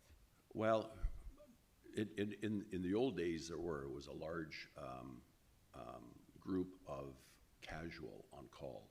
Yes. I think we have maybe 40 in food and beverage, about 40 regular and on call for the business. This is an important facility for employees, so you know, that was my point. And then the last thing is, I just wondered about the info center, how it's doing as far as, are you getting a lot of uptake from the public? I'm sorry? The info center downstairs. Oh, yes. Yes. Yeah, and I don't have the stats for that, but I know. But Carly, in her presentation, I'm sure is going to talk about the stats, and we've Yes. had great, I'm going to say visitation there. Good. And Good. all that visitation is Nanaimo-centric. Good. It's not Vancouver Island, Yes. you know, between Campbell River and Victoria. It's That's right. Nanaimo-centric, and they've done a great job. We have great presence there, and we're glad that they're there. That was a good move. Thank you so much. Thank you for being here. Thank you. Councillor Hemmons. Thank you, Your Worship, and thank you, Chuck, for being here. Always appreciate it. I attended the Fine Art Show on the lower floor, I don't know, last weekend. Your 2025 strategic initiative to work with PRC to open your doors to more nonprofits and community groups, would that open the door for more opportunities such as fine art shows to come in? Like, do you see a real connection to culture? Yes. In this opening of your doors? Can you tell me a bit Yeah, more? and quite frankly, we have worked with the Canadian Federation of Artists, the Nanaimo branch, for the last number of years, and then the last number of additional shows. And for 2020, for the fall of 2023 and the spring of 2024 and now, they were able to take advantage of the community rates. Great. Which was phenomenal for them. And they put up, and we also provided new hanging materials for their artwork in the Dodd Narrows, which they requested, and we put that in there for them. But that's been very good. We also have this year in October, for example, October, November, December, September, October, November, December this year, and then another 4 months in the spring, we've got the Nanaimo International Film Screening Society screening 1 or 2 films on the first Sunday of every month, and they're having the advantage of the community rate here in Shaw Auditorium. We also have other art groups that have taken advantage of it. We have the Nanaimo Jazz Festival that is able to take advantage of the community rates as well. They put on, I think, about 8 shows in the spring here. We have Literacy Circle, where we have the elders, First Nations elders, learning how to read, write, and do arithmetic. And these folks are in their 60s, 70s, and 80s, and we provide space for that as well here under the community rate structure. So we have really expanded, and we encourage it, and we'll continue to do so. Those are just a few of the examples, but we've got more. Thanks very much. Yeah. Thank you. Councillor Gesselbrock and Councillor Thorpe. Thanks, Mayor, through you. Thanks very much for the presentation, and yeah, seems like a lot of great work this year. It's really encouraging to hear just the level of collaboration between the different city agencies, and that it's leading to sort of increased sales, so that's great. One comment just about leasing to community groups. I think there's a indoor festival here with the Multicultural Society, but there was a lot of really positive feedback from the community and how this was a really good venue for sort of indoor festivals that around this time of year where that type of space is really appreciated. So thanks for exploring on that one. And that's great that you've been working with the Synergy Society around the circular economy initiatives. And I think, even a basic one, I know at the regional district, there is a new bylaw in place that's requiring separation of recyclables, organics, and waste. And, I do notice in some of the buildings, like there is trash cans that can be separate for separation, but the categories don't really reflect how it actually works, operationally, sort of in a larger collection of things. And so just the integration of that. But I know it's really appreciated, and when we're inviting a lot of people into our community to partake in these spaces, looking at how to minimize our footprint, and it's really great that that's been chosen as sort of a strategic focus. So thanks so much for taking the initiative on that. And then finally, I just got to say thanks so much for the larger cups. That's gonna a few conferences that I help organize with AVICC. It's gonna a lot of positive feedback will be received from this. So thank you. Thank you, appreciate it. Just to touch on the circular economy, we've been doing the organic, the recycling, all that separation for years, all in the back rooms. But yeah, I agree, we can make them a little more visual out on the main floors, I'll say it. And our food and beverage company has just started a food waste reduction or elimination program that the Synergy Foundation found extremely valuable. So we're looking forward to seeing some really good results from that food waste measurement and management from our caterer. Great. Yeah, no, to just follow up, that's awesome. The back end doing the organics recycling. It's amazing watching people at conferences and just like the absent-mindedness and stupidity. And you look into the bins. I always check, to see and the level of contamination, and figuring out a really good system for that, because people are lazy and dumb sometimes. So, thanks. Thank you, Councillor Thorpe. Thank you, Your Worship. Through you, thanks, Mr. Lowen, for being here, and thanks for the report. I found that a really encouraging update. So congratulations on your good work and the leadership that you have shown over the past several years. And as Councillor Perino already indicated, thank you for your involvement with Tourism Nanaimo. I think that's a wonderful opportunity for collaboration. I do have a couple of curiosity questions, and one relates to Councillor Hemmond's earlier question. Several weeks ago, in the Dodds Narrows area, there was an Association of Canadian Artists event, and when I attended that with all of the artwork on display in that area, I thought, wow, what a great opportunity for the local art gallery to possibly utilize this more often. And I just wondered if they've ever reached out to you regarding use of that area. Well, we used to have I think the Art Council provide paintings and things like that, and for lack of volunteers, they suspended doing it. But we have put it up, and the Federation of Artists, they're going to maintain a presence there until someone else wants to put something up. So we will maintain the art gallery, I'll call it. And but if other organizations or other art galleries or whatever want to have the space, we would provide the space. Well, that's great. You've already got the murals down there, and it seems to tie in beautifully. Thanks. And my other question, and it goes to an earlier comment in your presentation regarding sponsorship and naming rights. And that's an initiative that Council, I think I can safely say, has been hesitant to proceed towards. But I'm hearing in your opinion that that's an opportunity that we're leaving some money on the table. Yes, definitely. Most, most convention centers do have, or arenas or whatever, they do have naming rights attached to it. We do have a naming right on there right now. It's Port of Nanaimo. They're under an agreement in perpetuity, whatever that agreement was. But there are other opportunities such as the rooms, the ballrooms and things like that. And there is an opportunity for that, and also advertising rights as well, with outdoor digital on the building and things like that. But I know that council has been looking at this, and the city has been looking at it and how to approach it.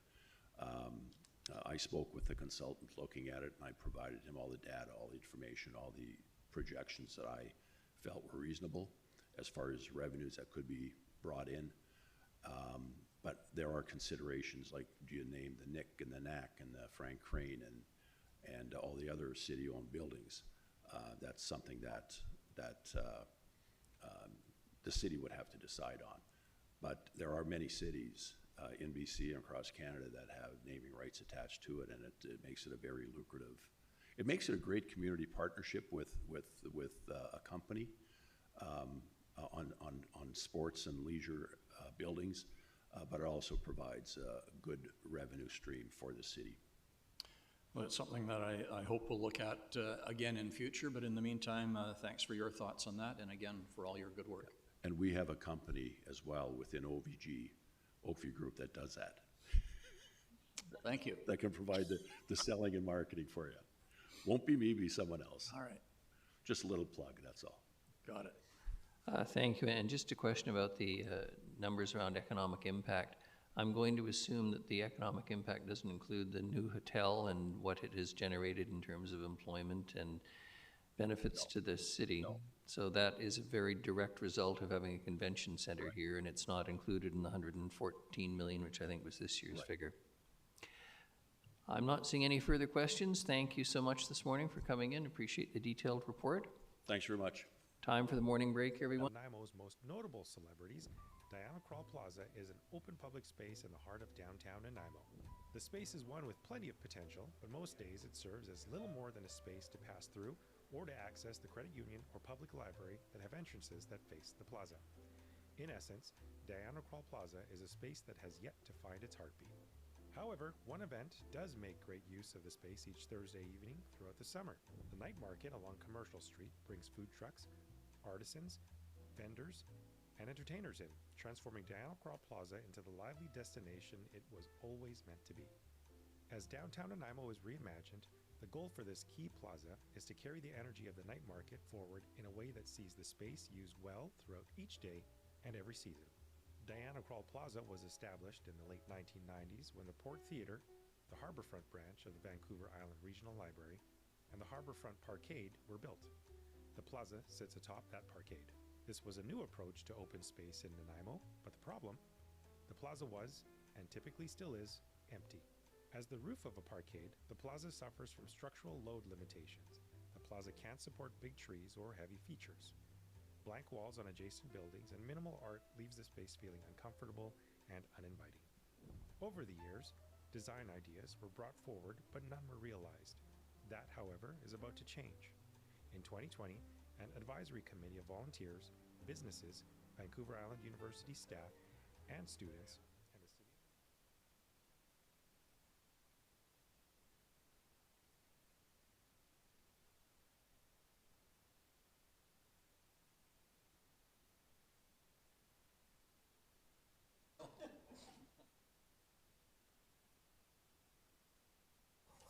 All right, the next item is the Nanaimo Systems Planning Organization Society.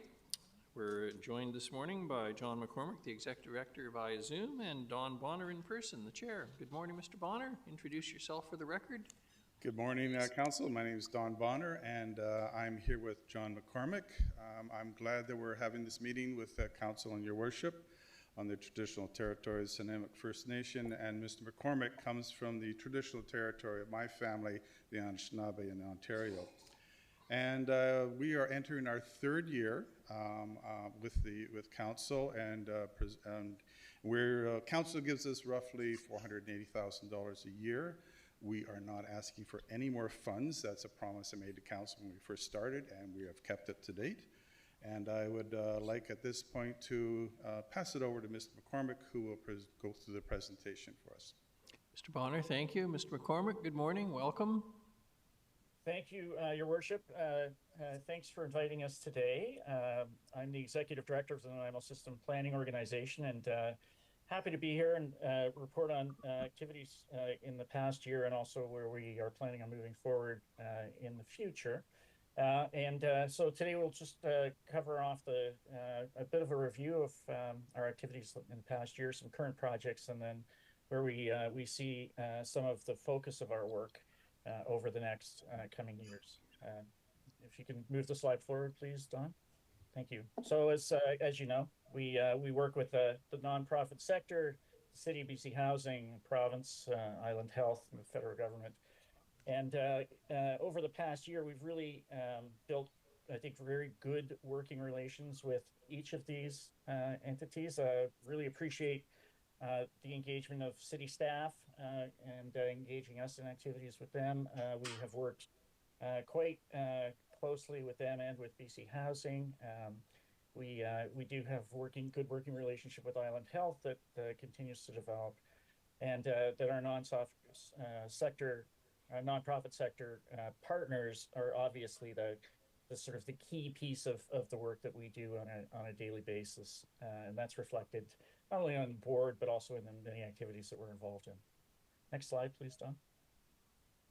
So as you know, our work is built around the Health and Housing Action Plan, and so our goal is to meet the housing needs of the community. We've recently updated the Health and Housing Action Plan projections, numbers, and data, really, and to the best of our abilities. We've just wrapped that up, actually, and now have a pretty clear idea of how the 2021 report reflects in 2024. And we'll work with, I think, city staff on figuring out how to present that in the coming year.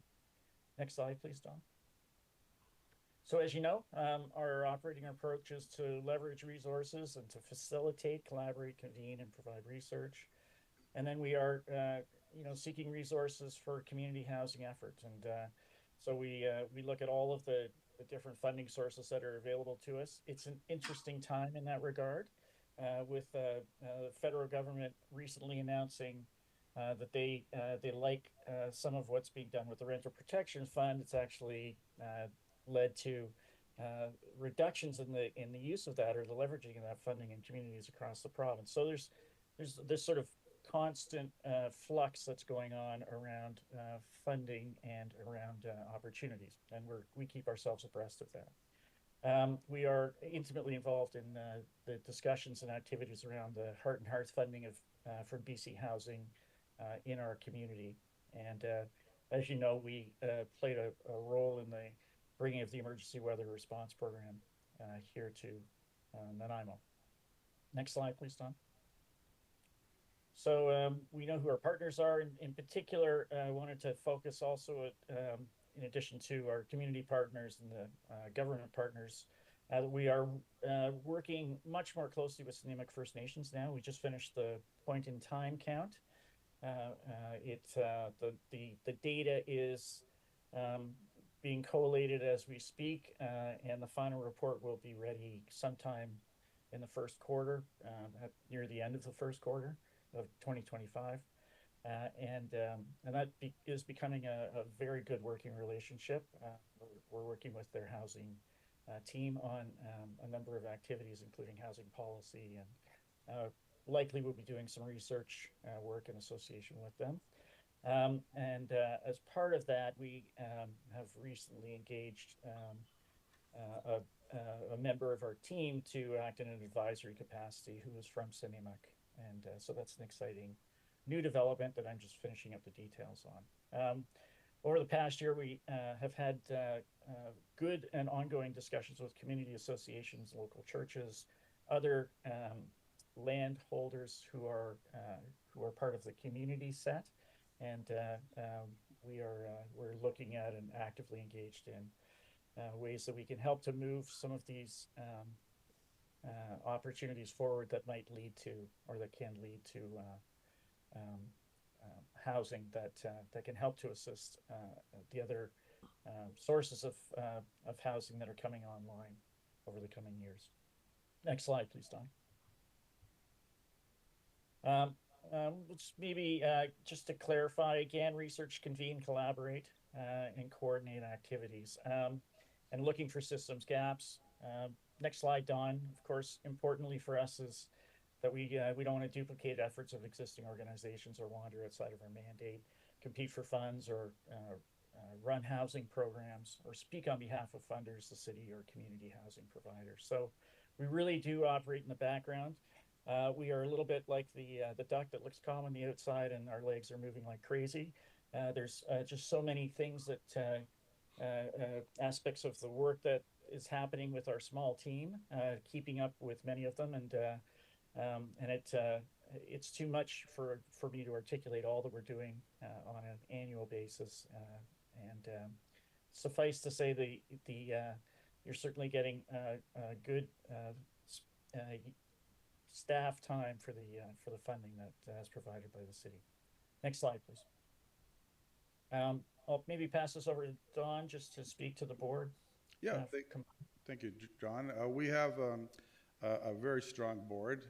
We have three members at large, myself, as well as Jerry Davis, and we also have Gloria Wells.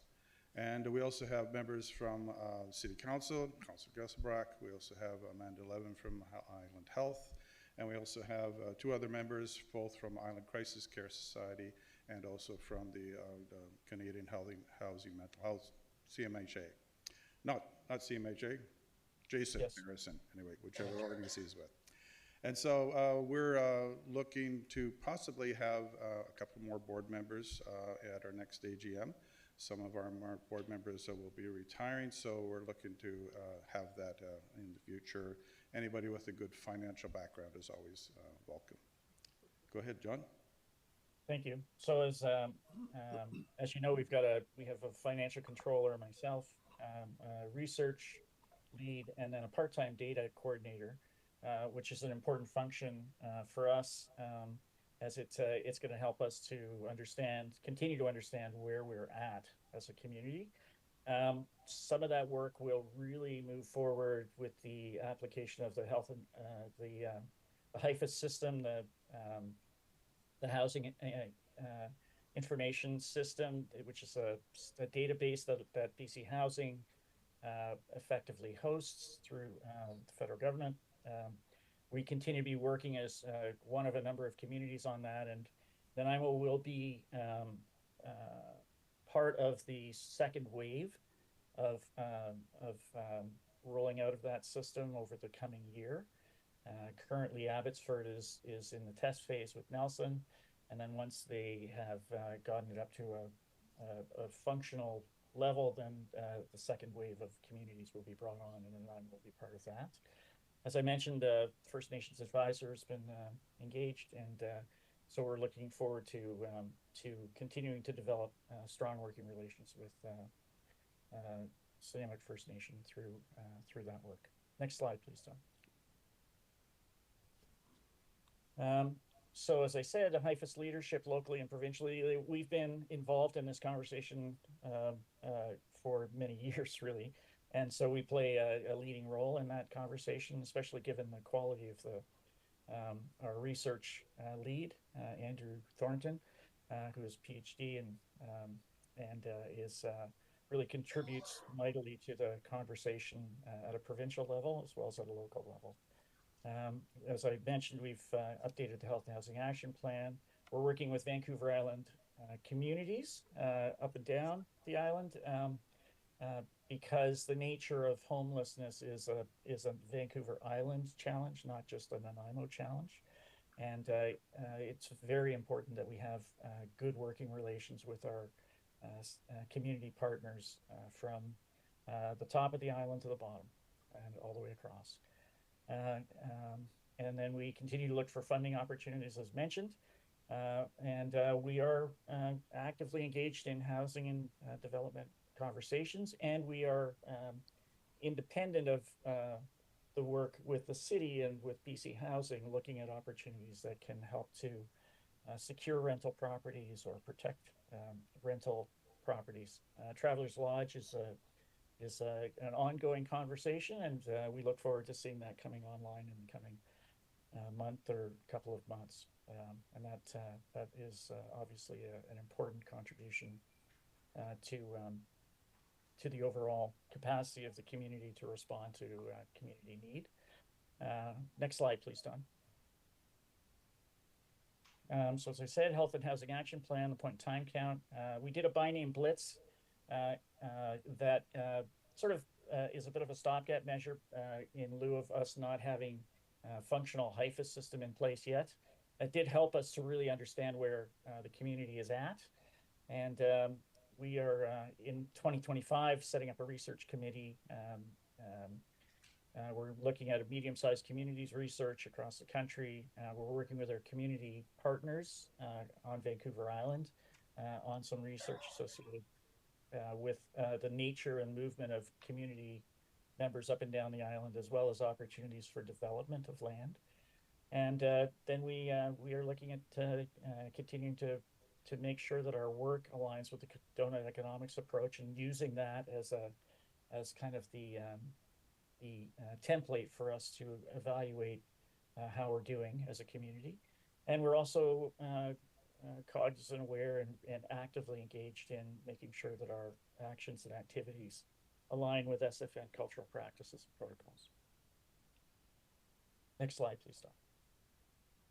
So I think I've shown this slide the last time we met in September 23rd, that we know there's about 10,000 people living on the edge of homelessness, and we know that there's 2,700 people who are homeless over the course of a year, and that's been now field tested as a number, and confirmed in a few different ways. And there's about 1,000 people experiencing long-term chronic homelessness. The numbers from the point in time count, as you know, are an undercount by design. The point in time count does not cover off all of the areas which you might get a really accurate understanding of the number of people who are homeless in various forms. And so what the point in time count does provide is a snapshot of those who are visibly homeless, as well as an understanding of the nature of the community of people who are homeless. So through surveys, we do get a sense of who's out there, sort of relative sizes of cohorts, and then there are visual activities that are involved in identifying as many people as possible. I want to acknowledge the work of Barry's team of CSOs who did tremendous work, as well as Christy Woods, in really marshaling all the resources that they did to help us with the point in time count that was contracted to Snuneymuxw First Nation, and that the SPO helped to support through research. It was really a great team effort. There were many community organizations involved, as well as volunteers. So it was a full city activity. It also included a much more robust count of First Nations community members as well. Next slide, please, Don. One of the things we just launched is an interagency communications platform. We're using Slack, which many will be aware of, to share best practices, to share resource information, and to provide training and updates for the community of practitioners. We're focused on outreach and on service provision. So that's an important contribution that will help in terms of our development of sort of a best practices approach to the work of all community agencies involved in housing. We are still looking at the point in time count, or at the, Abbotsford's approach to GIS. Why I mentioned point in time count there is the city created an opportunity, a way for us to use GIS to track who was, what areas of the city were being monitored as the point in time count was ongoing, to help pinpoint as many people as possible. It was a really terrific contribution to the point in time count itself, and it demonstrated the value of having a means to understand where people are at so that we can provide them with the resources they need on a near live basis, and so that we're not doubling up efforts, importantly. In 2025, the HIFIS implementation is just so important for us. And again, having an informed near live agency coordination capacity is really an important part of a contribution to how we're all operating in terms of this very difficult circumstances that we're facing. Next slide, please, Don. So as I said, we worked with SFN on the point in time count, providing housing services.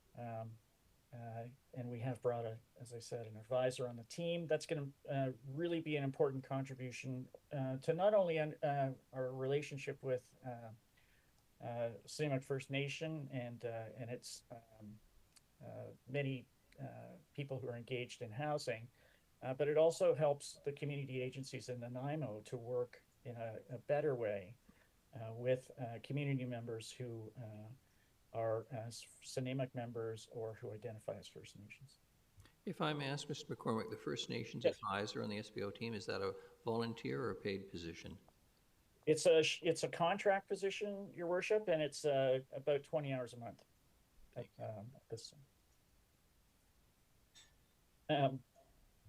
Next slide, please, Don. I think move forward.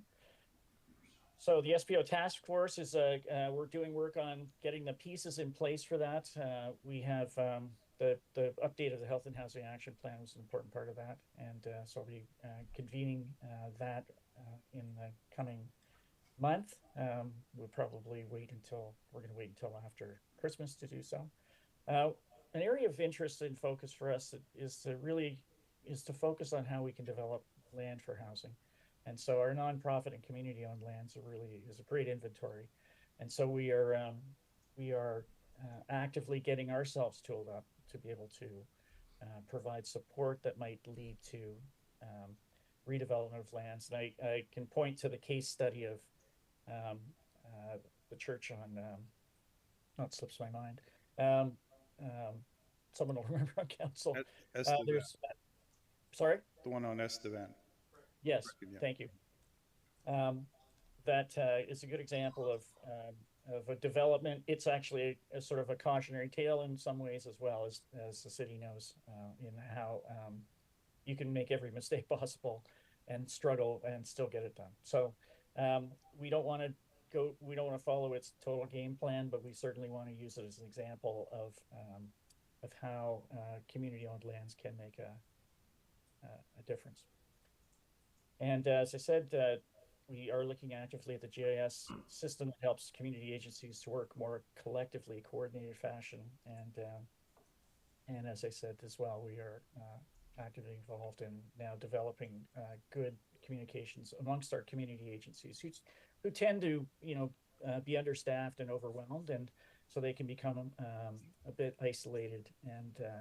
And certainly outreach workers don't interact with each other the same way as executive directors do. So having a means for them to communicate with each other, with their colleagues across the city is an important contribution. Next slide, please, Don.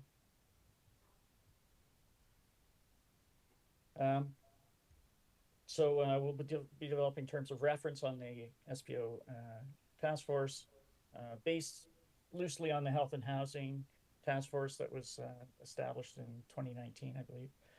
And then it's going to be informs the Community Advisory Board, the CAB, as well as the Heart and Hearth Strategic Working Group and other aspects of the work that's focused on developing housing, below market specific housing.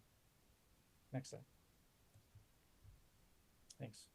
Just to let you know that we're still engaged with the Travelers Lodge, and I recently had meetings with the selected operator, which is Pacifica Housing, and community agencies that are interested in housing community members there and providing, especially importantly, providing staff support. In addition to that, had a recent discussion with Island Health about their involvement in Travelers Lodge. So I'll leave it at that, just to say that we are doing everything we can to ensure that this continues to move forward and that it is a success. Next slide, please. So again, just in summary, we're laser focused on gaps. Every action is tied to trying to increase the amount of housing, and we are clearly committed to 100 additional units of housing every single year. I think that is it for us. Thank you very much for your time, and happy to answer any questions. Thank you very much. In order so far, Councillors Manley and then Prino. Thank you, Worship. Thank you for the presentation. I was really happy to see the Capital Development Service in the mix there, because having an inventory of those community assets and churches, I know I've had a conversation with the Prosperity Partnership about this as well, corporation, and I know I've talked to you about this before, John. You know, just having worked at the Unitarian, I encourage them to, you know, talk to them about, have you considered developing this site? Because there's a big parking lot there, a 77-year-old building, and they had thought about it, but the whole process just seemed daunting to them. And a small congregation, they use that building, you know, for community events. They rent it out for community events and things. And I think the Brecon United is a great example of what can be done with a church asset like that, where they end up with their site for worship and a community amenity for events, and then the rest of it's housing and affordable housing, and people with supportive housing needs can go in and live in those kind of facilities. And I thought that despite the challenges that Brecon United had with that development, that is a good model to follow up on.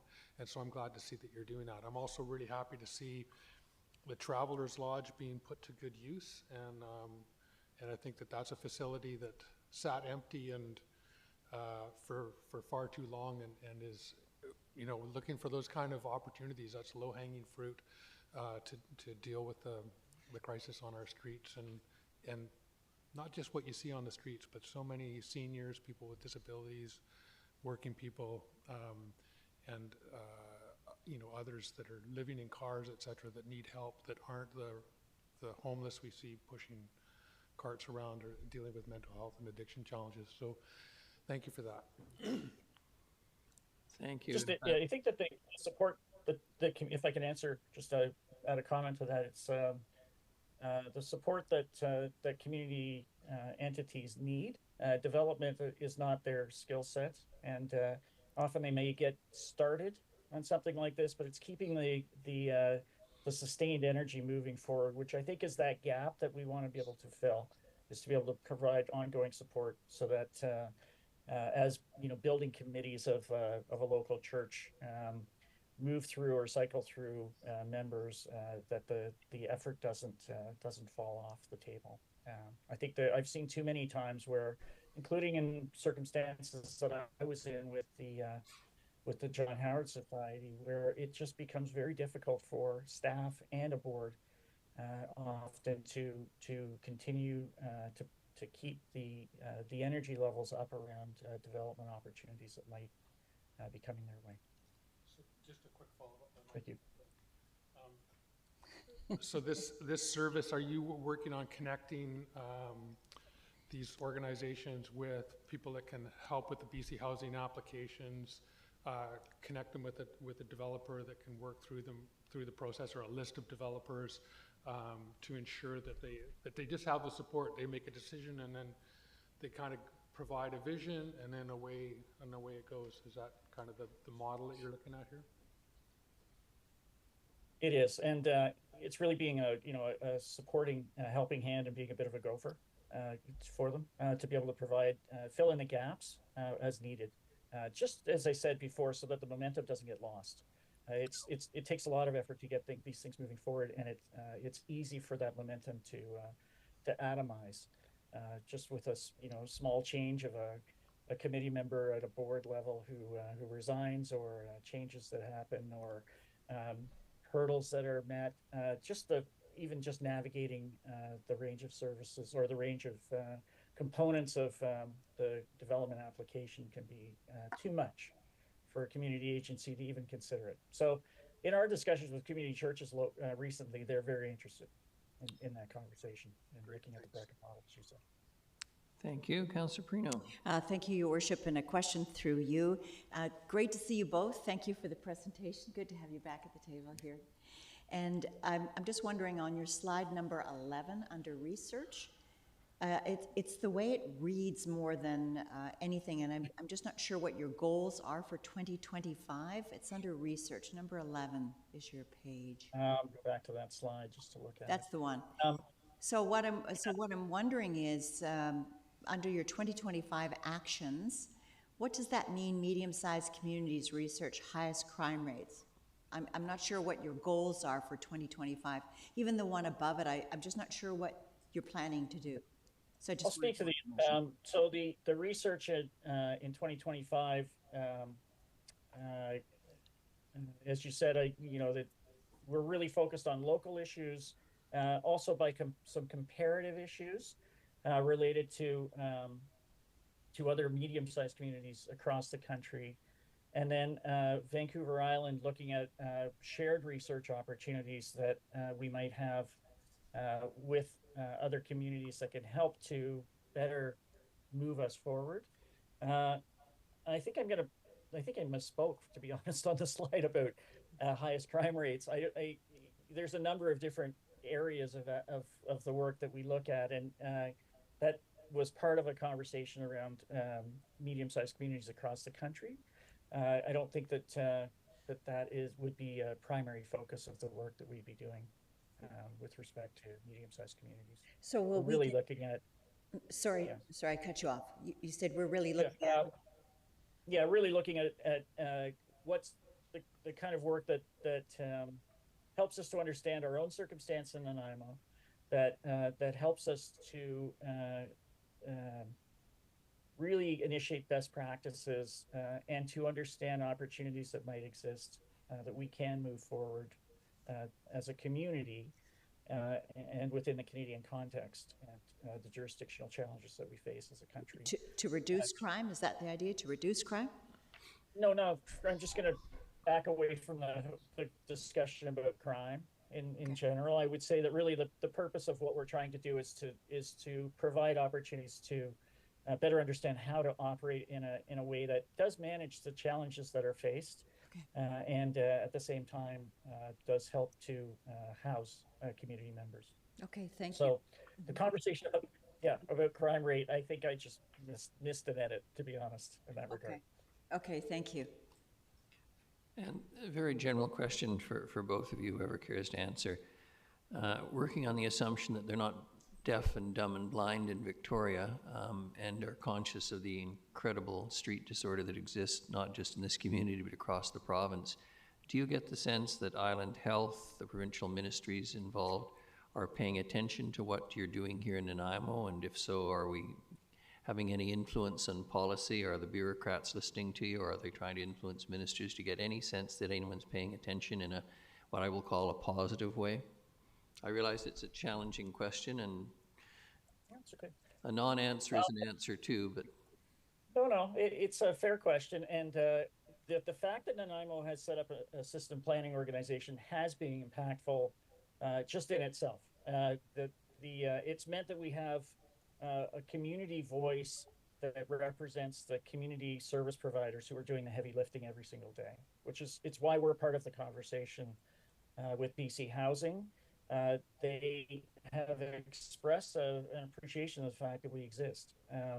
I think it also helps in our conversations with Island Health, and it has helped because of our intervention for them to consider moving the conversation forward from just straight involvement in addiction treatment to addiction treatment and then secondary stage activities as well. So that might include housing. So at that level, I think we have been impactful. And then We're also able to speak to other communities across the province that have done this, gone this route as well. And I think that that is impactful as well, because we can again speak on behalf of our community of service providers. We don't ever speak on behalf of BC Housing, as I said, or the city, but we certainly can speak on behalf of our community of practitioners involved in housing. So it does matter. And then we do engage with at the elected official level when asked to, and also engage with our local representatives as well. Thank you very much. And if I may add, Your Worship, a long time ago when I was on council, and a representative from the building part of BC Housing said they have X amount of units to build in BC, and they build them wherever it's easiest. And I think having an SPO here makes it easier to coordinate organizations and stuff like that. So yeah, they're talking to us and through us as well. I must say, and I say this very conscious of the fact this is a public meeting, the common sense of people in Nanaimo for years was, why in the hell is Travelers Lodge empty, and why was the Tally-Ho left to sit empty as well? Frankly, it was the SPO that pulled the deal together basically on Travelers Lodge. So it's nice to see the common sense of the common people, pardon me for using that phrase, I don't want to overbeat it to death, but finally being implemented in a way that's important and extremely valuable for the communities most vulnerable. So thank you. I'm not seeing any further questions. Councillor Manley, you're trying? No, it's just the little light system's working. All right. Thank you very much, gentlemen. Much appreciated. Oh, sorry, Councillor Gesselbrock. Thanks, Mayor. Through you, I just wanted to comment, sitting on the board, definitely getting to see, a bit closer the operation of the SBO, and I am really noticing a shift in the community in terms of the level of collaboration and communication that is occurring, and I think it's in large part from the efforts from that table. And so just want to say thanks for the effort and the good work too on this most recent pit count, getting that rolling and happening, and with the city as well, and all the effort that the city put in. So thanks. And now that you've called me back, if I may also thank, we have a really good working relationship with city staff who attend our meetings, every single one of them, and bring a lot of good information forward. So I wanted to take this opportunity to thank them as well. Now I'm going. Much appreciated. Thank you very much. The next is the Nanaimo Prosperity Corporation. And I'll skip past Ms. Mercer once again, who modestly is happy to stay in the background this morning, seeing as how we'll wear her out at the other Finance and Audit Committee meetings. Colin Stansfield, the Chief Executive Officer, and Richard Horbaczewski, Board Chair. Good morning, gentlemen. Welcome. Nice to see you. Good morning. Thank you, Your Worship, and council members for inviting us today to present. I'm proud to serve as the chair of the Nanaimo Prosperity Corp and welcome the opportunity to introduce Colin Stansfield, our executive director, to share how our financial planning reflects our commitment to supporting the Nanaimo business community and new businesses to grow while working with our community leaders to ensure they have what they need to thrive. Before I turn it over to Colin, I'd like to take a moment to thank our NPC shareholders, the City of Nanaimo, Sinamik First Nation, Nanaimo Port Authority, Nanaimo Airport Commission, the Greater Nanaimo Chamber of Commerce, and Vancouver Island University. I'd also like to recognize and thank our community board members and Councillor Hemmons for their thoughtful leadership and commitment to NPC. I'll now turn it over to Colin to share our presentation this morning. Thank you. Thank you, Richard, and good morning, everyone. Nice to see you again. So I'll begin by just acknowledging that, yes, the Prosperity Corporation's work takes place on the ancestral territory of the Sinamik Nation. Councillor Thomas often reminds me that a major part of reconciliation is about making sure that the nation has a seat at all the tables and is there, and so I'm certainly grateful for the way that the nation shows up at our table and provides that leadership. Just as a quick reminder about our mandate to implement the city's 2021 economic development strategy, while also being mindful of the overall city plan and the mayor's leaders table recommendations.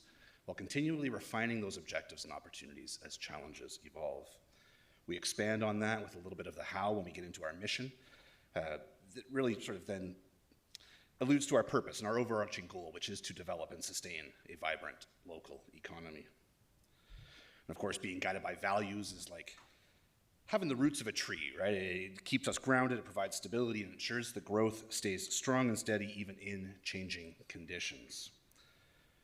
When we look back at 2024, over the last year, NPC has set the stage for success with the achievement of some key milestones: recruiting our first CEO, very happy to be here, establishing a downtown office, and launching a new brand.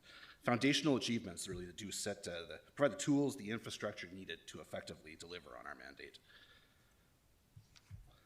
We think about activation and engagement. We've also bolstered our capacity by activating networks, not only locally and regionally, but provincially, nationally, and in some cases internationally. We've sponsored key community events like the Bahia Summit, and forming strategic partnerships across all sectors of our economy.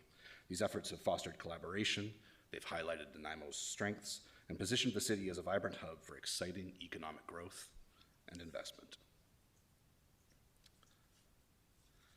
This year, we also began to work in earnest at fulfilling our mandate, advancing key initiatives such as establishing Nanaimo as a transportation and logistics hub for Vancouver Island, workforce development with a focus on priority sectors, collaborative education and training programs such as Chamber U, and by promoting buy local efforts. And so thanks to Council for proclaiming this week Buy Local Week.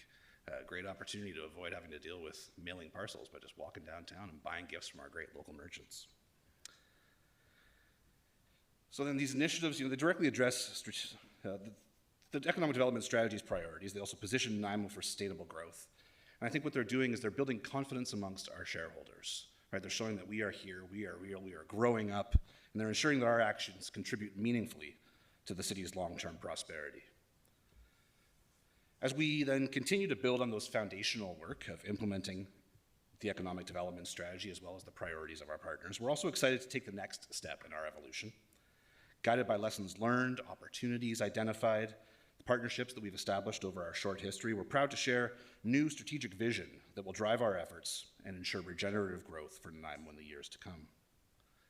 So the strategic vision was adopted by the board at our October meeting. The Nanaimo Prosperity Corporation will serve as a catalyst for transformative economic and community development, strengthening our capacity to build a thriving, resilient economy, both now and in the future. Our internal vision statement is deeply rooted in our mission, values, and guiding principles, and reflects our commitment to fostering sustainable growth and community prosperity. To align our efforts and measure progress towards achieving our new vision, we crafted a mutually reinforcing set of impact objectives. Impact objectives are long-term. They're like aiming at the big picture, the lasting changes that we want to see over time, like creating more jobs or making the community stronger. They sort of serve, they're distinct from shorter-term goals or priorities that are steps we take along the way to get there, like holding training workshops, supporting local businesses. These objectives ensure that our work remains focused, accountable, and responsive to the community priorities while driving meaningful outcomes for Nanaimo's economic future. I'm going to introduce each of our 4 impact objectives and then spend the better part of my remaining time highlighting our planned activities for 2025, categorized under those objectives and aligned with the priorities in the economic development strategy. Our first impact objective is to champion major projects. NPC will champion transformative projects that stimulate economic growth, create jobs, and position Nanaimo as a leader in regional development while fostering collaboration, advancing community priorities, and delivering lasting economic and social benefits. Our second impact objective is to elevate local industry. NPC will elevate local industry by driving innovation, expanding market access, and creating higher wage opportunities, ensuring sustainable growth and strengthening the region's global competitiveness. Our third impact objective is to strengthen community development. NPC will strengthen community development by investing in the capacity of community-serving organizations, fostering inclusive opportunities, and driving cross-sector collaboration to create coordinated solutions that elevate quality of life and again ensure inclusive long-term growth. Our fourth and final impact statement: NPC will stimulate investment by fostering strategic partnerships, promoting a positive business climate, attracting foreign direct investment, supporting local business growth, and enhancing infrastructure and workforce development to drive lasting economic prosperity.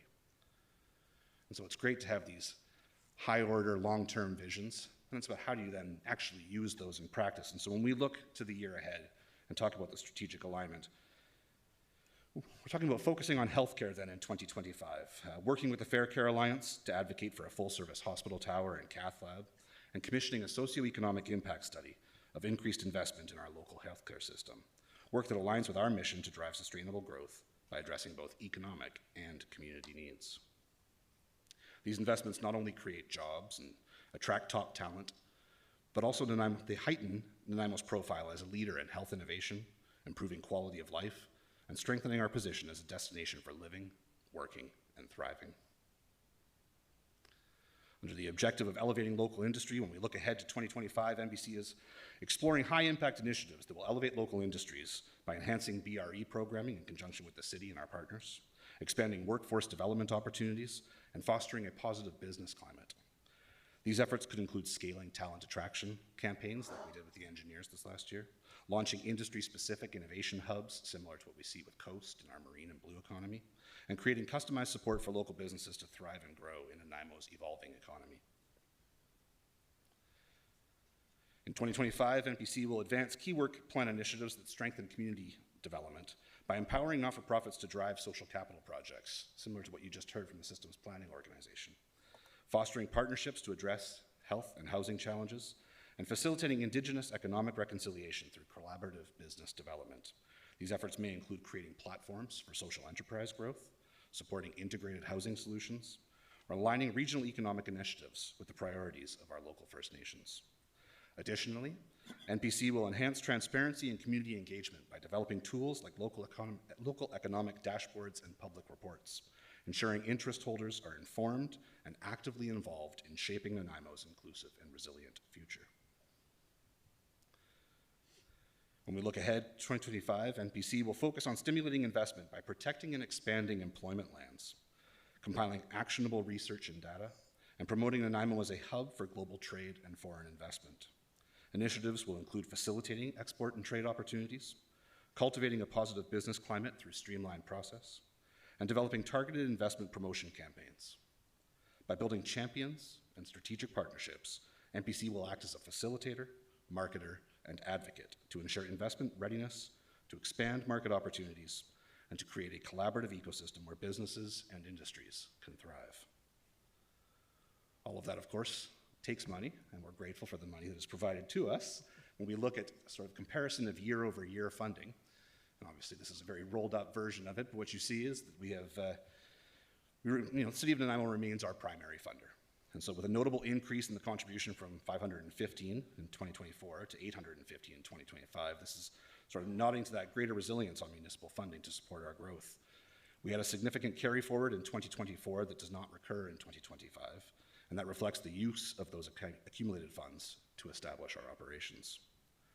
Our operating expenses really have then mirror that again, moving from startup to actually getting into our work. And so you see that the greatest share of our budget is dedicated towards those program expenses. It's about making sure that we are delivering on our mandate. And so it's capacity building, it's a shift towards mission delivery. It's a budget that reflects an organization that is transitioning from establishment to execution.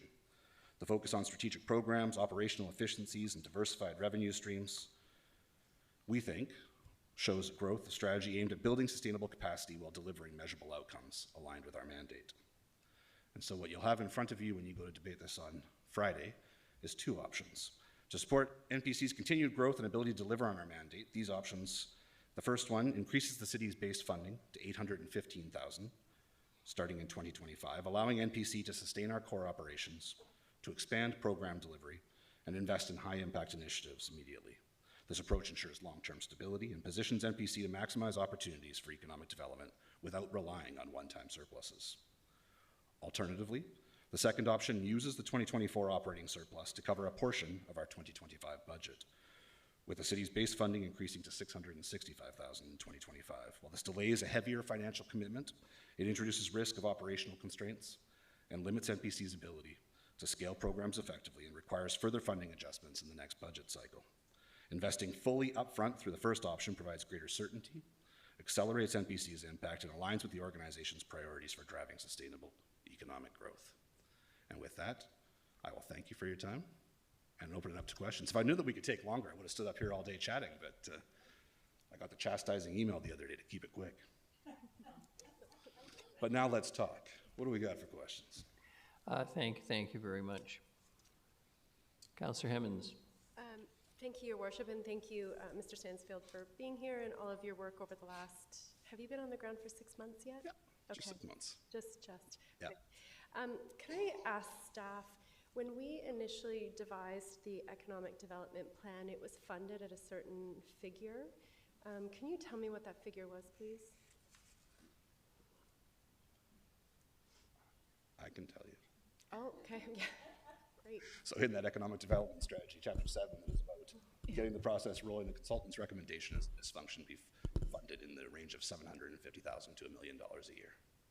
Okay, thank you. At the beginning. Ms. Fuller is just getting the number up, so just give us 1 second.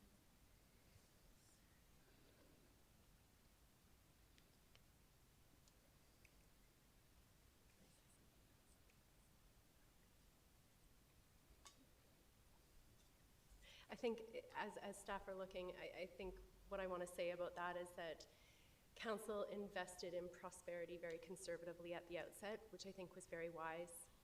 And I appreciate that you're coming back and saying that that full amount is what was initially determined to be a good amount to fund an organization such as Prosperity, but also that there's opportunities to say that we will be operationally constrained and we can live with that. So, I just want to note you're not working to full budget, that even this table said that the organization needs, and that you're still doing a good job. So thank you.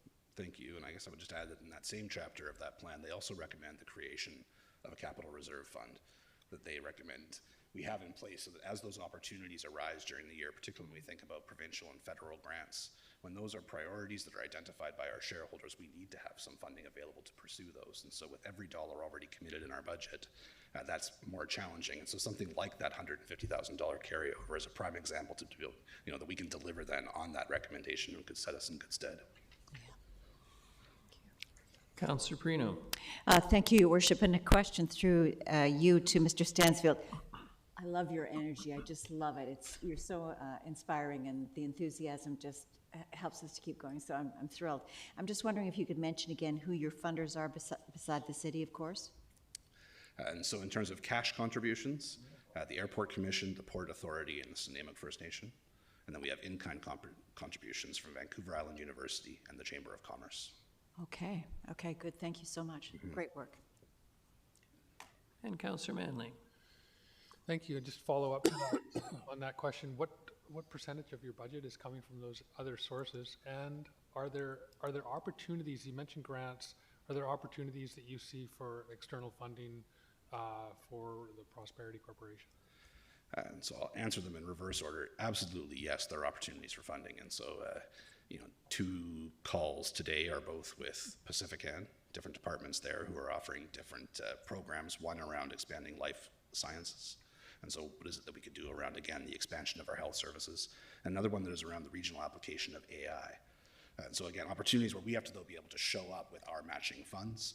Similarly, we have conversations at the provincial level. And so those abound through those ministries, and they're constantly sort of showing up, and times using us as a sort of a vehicle to broadcast those opportunities to other organizations, but a great many of them apply to us in our work. And so we certainly do our best to make everybody aware of those, and we want to start taking advantage of them. In terms of the percentage of funding that comes from the other sources, it's about 5% of our budget that is coming from the others right now. And so it, again, in our sort of first year of earnest operations, you have to start putting these programs in place to then be able to apply to those grants. There's a great many of them that when you first start talking, they say, well, show us what you've learned and why you need it. And so that's what we're endeavoring to do right now and build up that case for support. Okay. Yeah, I thought, there might be grants through Industry Canada or economic development opportunities, like different funding avenues that you could be hitting on and working with partners in the community, other businesses, the Port Authority, et cetera, to sort of expand on what our capacity is to bring more of that federal and provincial funding into the community. Yeah, we're working on a grant right now with Export Canada that is about bringing in some money to support communities to build up their capacity for foreign direct investment. So yeah, we're keeping an eye on every opportunity to get every nickel that exists and just doing our best to chase those down. Excellent. That's what I like to hear. There we go. Good stuff. Ms. Mercer. Thank you, Your Worship. We finally dug out a number. So for 2022, the budget was 407,100, 407,100, and then some carry forwards were included in there as well. It didn't start as soon as we wanted, but the budget was 407,100 for 2022 and has gone forward since then. Councillor Evans? Thank you, if I may. Thank you very much. I was interested in the figure that the Economic Development Plan had suggested is the correct figure to fund a corporation like NPC. So not what we gave them, but what the plan recommended. And Colin, I understand you have that. Can you? Yeah, and so again, it's in Chapter 7 of the Economic Development Strategy that is titled Organizing for Delivery. And I think it's 7.1 where the consultant recommends an annual budget of $750,000 to $1 million. Thank you. That was my recollection too, figure in that range. Anyone else? Councillor Gesselbrock. Really quickly, thanks for the work, and it's just interesting to watch the process. Speaking to the council, from the inception of the idea of wanting to bring back the Economic Development Corp, the time that it takes to establish it, and now have established set CAO and an established strategic plan, and now starting to hit the ground running. It's about 6 years, and it takes a lot of time and effort to get something going, and it's nice to see that it's starting to really come to fruition. So good luck on the efforts, and we hope to look at the fruits of the labor here. So good work. It's a wonderful team process. We're enjoying it. That's right. I'm sure Mr. Sansfield appreciates your encouraging words, Councillor Gesselbrock, but I'm sure he'd prefer money to good luck. Well, there you go. Thank you very much. Appreciate the presentation. Thank you all. The next is the Tourism Nanaimo Society. Ms. Mercer, Carly Peerbloom's coming in via Zoom, we hope. Yep, she is. She said she's online. Oh, there she Good morning, Ms. Peerbloom. Lovely to see you. The floor is yours. Thank you so much for having me today. I'm just going to wait for the slides to pop up. Amazing. Thank you so much. I'll go to the next slide, please. Thank you for having me again. It's always so nice to see you. I apologize that I'm not there in person, but it gives lots of opportunity for us to have a long chat here because I won't be as nervous because I get to sit down here. We are all gathered here to support a resilient community, and certainly one that Nanaimo Nation has stewarded with strength and vision with their long-standing relationships with these lands. And certainly their approach has offered valuable lessons for all of us as we work together to create meaningful growth and impact. I definitely believe in partnerships and collaboration, and I believe that those things drive initiatives that contribute to the collective prosperity of our community. And so through shared respect and learning and reconciliation, we aim to elevate, strengthen partnerships, and create lasting positive changes that certainly align with the values of our community and what we have all set forth in our objectives. Next slide, please. As we reflect on the progress and the challenges of this past year, we are encouraged by the strides we've made in positioning Nanaimo as a prime destination for both leisure and business tourism. Challenges have included fluctuating hotel occupancy, limited direct flights, and reduced demand overall, which was felt across the province in varied communities. There is, however, growth opportunities in group bookings, meetings, and conferences, and through impactful PR with industry. Partnerships like this are gaining traction, certainly locally, and there is an awareness of what Nanaimo has to offer.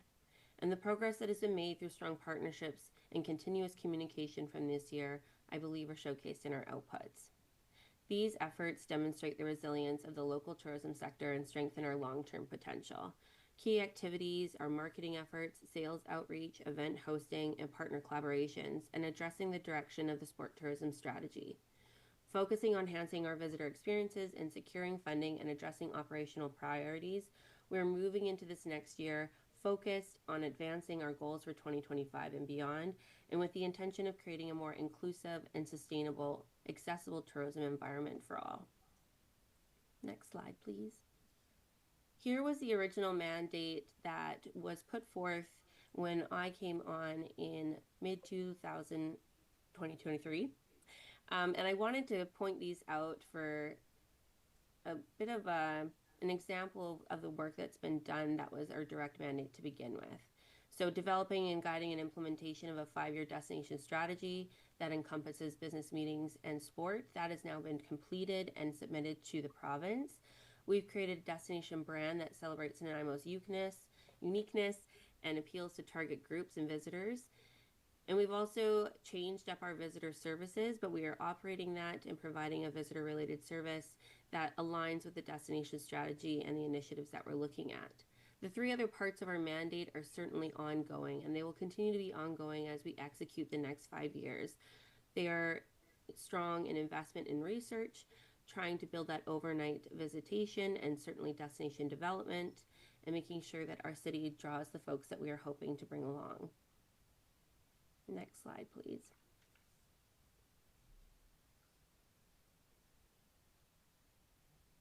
It's been a year of focusing on engaging with industry leaders and local residents and business owners and active investors to better understand their perspectives and needs. I believe the timeline up above shows at a very high level the things that have been in the works this past year. We've worked to identify areas of alignment between these insights and the broader goals of the City Reimagined Plan. In doing so, we've highlighted opportunities for growth. For example, when we aim to support positioning the port as a call, it becomes clear that we must also ensure that the airport offers direct routes to key markets, creating a seamless connection between these 2 critical assets. Similarly, if we want to attract business travel and certain sporting events, we need to secure stronger connections throughout the province, and this is where Outside the Box BC works so well, as we are working with regional partners to ensure that these key elements of the industry understand the demand in the Nanaimo and our area. These examples of collaboration highlight how we're working to connect the dots, recognizing that no one part of the travel industry operates in isolation. We're taking a holistic, bird's-eye view of the industry and ensuring alignment and consideration with the broader framework of the donut economics, which strengthens our destination development. The city's effort to connect across multiple sectors further amplifies this approach. I am continuously pointing to Nanaimo for the City of Nanaimo for the Donut Economic Plan, as it's a great framework for many sectors, but specifically tourism. In attending UBCM this year, it was invaluable, as tourism intersects with numerous ministries and sectors, and being a part of the discussions on transportation, affordability, and accessibility, issues that affect both the province and our industry, underscore how deeply our tourism integrates with broader economic and social concerns. This reinforces the tourism sector's role within the principles of the donut economics, where sustainability and interconnectedness drive success. Based on our accomplishments this year and the plans that we have set for next, I am certainly confident that we are progressing in the right direction. Next slide, please. Speaking of not working in silo, this seamlessly goes into our organization's funding. We have the Municipal Regional District Tax, commonly known as the hotel tax, City of Nanaimo, provincial grants, and grants and others. The 5-year MRDT renewal process is now complete, ensuring that the MRDT funding for the next 5 years to benefit the City of Nanaimo and the local tourism sector is in place. The MRDT program does require supportive funding, and the City of Nanaimo, as a result, has secured the MRDT program by investing directly into this sector annually. This is an incremental increase annually based on inflation for the last 10 years. All of the sources mentioned above collaborate to ensure that the MRDT remains viable and aligns with the Ministry of Finance's requirements. It's collected by the accommodation sector, but the MRDT tax is designated to support the industry as a whole while leveraging additional funds and partnerships to maximize its impacts. Next slide, please. I thought it would be pertinent to bring up that these separate entities is essentially what makes up all of our funding. Tourism Nanaimo is always on the lookout for opportunities for funding, whether it be the destination development funds like the $1 million that were secured for the Stadium District previously, or grants that strengthen transportation options and connections. We are continuously on the lookout when possible, applying for any type of funding that we can leverage to further have an impact in community and to strengthen our offerings as a destination. An example of this is the DBC Co-op funding, which now has a 2-year term grant, which we've applied for and have been successful in the past. It's for a maximum amount of $250,000 annually, which we then leverage with the Snuneymuxw Nation, the Snalwas Nation, Gabriola, industry partners like YCD, Harbor Air, Hello, Wild Play, and the Prosperity Group. And I do want to call out the one column here underneath the MRDT that speaks to affordable housing funding, as it was added as a permissible use of funds in 2018 to help address the local housing needs. Designated recipients like the City of Nanaimo have the flexibility to define, identify, and fund affordable housing initiatives that they deem appropriate to meet local needs. And the City of Nanaimo has made use of this, and as such controls the OAP to support housing initiatives within the city pursuant to Section 8 of the MRDT. And I wanted to bring this up specifically to applaud Council and industry on these ongoing efforts to address the challenges of housing and how they affect every industry and community member. Next slide, please. Next slide, please. Reviewing these snapshots highlights how industry partners are enhancing our ability to look beyond immediate horizons and explore the potential of destination development in Nanaimo. It showcases areas of growth and opportunities for collaboration to turn our shared vision into reality. We've been speaking with hotel accommodations of their areas of growth and their needs for opportunities in both events and how we can incorporate strong messaging to increase overnight visitation. We have worked closely with the airport this year to understand the challenges that they face as our regional airport and to support strengthening relationships and awareness with WestJet, Air Canada, Pacific Coastal, while also exploring additional opportunities with other carriers. We've participated in engagement sessions with BC Ferries to inform and support their community engagement efforts and plannings. They have since disbanded the BC advisory groups, which is very recent, so we're waiting to hear what the replacement of that key consultation will look like and what avenues for engagement and connection may occur as a result of those sessions that were hosted previously this year. There was growth with Hello, Harbor Air, and HeliJet alongside cruise development led by the Port Authority, and all of these areas bode well for Nanaimo as we showcase how it is for folks to get to here and how part of the trip can be part of their travel experience. This has gone well when pitching to associations and groups and trying to get bookings and meetings and conferences.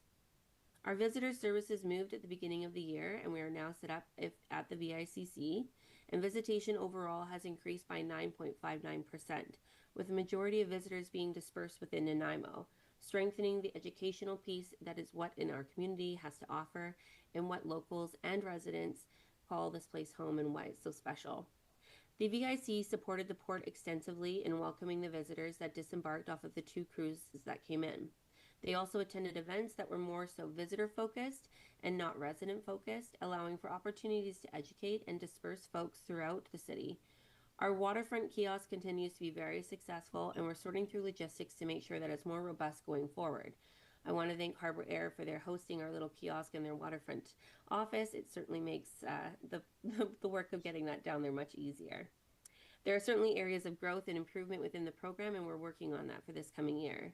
For meetings and conferences, Chuck spoke to this extensively, so I'll keep it short, but I thought I would provide a snapshot of what our business development manager, Gina, had a direct hand in, which was 40 conferences and conventions, resulting in 28,000 delegate days and representing 11 million economic impact, measured by participant base that exceeded 65,000. Again, the Outside the Box BC program, which has us partnering with Kamloops and Penticton, creates a 3-year cycle of business and conference bookings that will only continue to have impact as that initiative continues to create a longer runway for us to bring back business. While not explicitly highlighted here, it's important to recognize the significant amount of PR and media coverage that we've achieved for the City of Nanaimo over this past year. These efforts have played a key role in reshaping perceptions of our community by showcasing its vibrant culture, impactful initiatives, and numerous success stories. Moving forward, we remain committed to building on this momentum and amplifying narratives that celebrate Nanaimo's strengths and fostering a deeper appreciation for the innovation and collaboration that drives the community forward. Through consistent and strategic storytelling, we are aiming to position Nanaimo as a beacon of positivity and opportunity. Ms. Faribault, if I may, the occupancy rate, 65.1%, average daily rate, 177 for hotels. I appreciate in the city of Vancouver, we look like the poor cousins, but in comparison to, do you have any idea what the occupancy rate is in, say, Penticton or Kelowna or Victoria, by way of comparison? I wouldn't necessarily put us up against Kelowna or Penticton, just due to the circumstance that their industry was extensively impacted this past year with fires, and also with the Airbnb rulings coming in. Their occupancy and rates changed significantly. And Victoria in itself is an entirely different beast. I think more comparative for us in this realm would be looking at Vancouver Island, where maybe, say, Campbell River has a similar amount of usable accommodations, and I would say that we're below. So when I look at an analysis of where we're at along the island, Nanaimo's been the slowest to recover from COVID to date. Thank you. Great question, though. Our next slide. I could go over this and list it all out, but I'm sure you've all had time to review. There were certainly some very large wins in 2024. Doing the 5-year destination development strategy was a huge lift. Completing our communications and PR strategy that will continue into this next year as well. We are now also a Rainbow Registered Association and Society. We've issued out an RFP for a marketing agency of record for 2025, and we've continued to solidify our outside the box. We were successful in the grants that we applied for in this past year. We've also been working alongside the Prosperity Group with our brand launch and creating a co-working space with them in the downtown area. We launched a new website. We've created toolkits, and we have been a part of annual planning and the co-op application as well. So certainly building on the momentum that we gained in 2023, we made significant strides in 2024 with a focus on aligning our efforts and long-term goals, and we feel that we achieved impactful milestones, laying the groundwork for an ambitious 2025. This, of course, cannot be done in silo and is done with all of our partners throughout the community, and this is the momentum that we'll be taking into our next 5-year destination development and management plan. If I can have the next slide, please. When looking at considerations and opportunities, there is this saying that you can do anything, but not everything, and you need to focus. And so certainly we're taking that to heart, and we're wanting to make sure that the considerations and opportunities that we're looking at build year over year. So as we go through our 5-year plan, that all of these things are building upon one another and not happening as a one-off. This will establish us as a destination, but also ensures that the objectives that have been set out in the 5-year plan will come to reality. I'm not going to go through reading all of them, so I'll go to the next slide, please, and to the next one. I did want to spend a little bit of time to speak about 2025 to 2030 and what the intention and tactical applications of these would be. As we look forward into 2025, we know that we have multiple plans and strategies that need to have intention, and we also need people to activate these plans and bring them into reality. We've been working closely with the CAO office at the city, communications department, parks, recreation and culture, legislative services, finance, and transportation. And the Tourism Nanaimo team has also grown thanks to the investment in the short term for the city support for the sport tourism coordinator. We also have a business development manager, whom is Gina, directing marketer and PR, visitor services, and all of these things work together to ensure that the intentions and goals of the 5-year plan will be able to move forward successfully. Next slide, please. As we look into the next 5 years, which 2025 is our first of, we look at our intentions, which is to be able to be a strong ally for our residents and partners, particularly our Sinixic First Nation. We're going to be guided by the principles of sustainability, diversity, equity, and inclusion, and accessibility as we authentically showcase and encourage people to visit the real and unique Nanaimo. And we will only support tourism that is a benefit to the community overall. So that translates into pillars of work of being a strong ally, we're better together, and building out the real Nanaimo and elevating the destination, which I'll get into a bit more here. Next slide, please. So all of Obviously, all of these pillars have cross-pollinating elements that speak to diversity, equity, inclusion, accessibility, relationships, alignment, collaboration, industry and resident engagement, and data-driven decision-making. And when we look at all of these intentions and pillars, I often think of the cycle that Mara Allen Gass articulated, and it's this perspective on interconnectedness in tourism and community development, and emphasizing the pivotal role of destination organizations in fostering economic growth and enhancing quality of life. Being that if you build a place that people want to visit, you build a place where people want to live.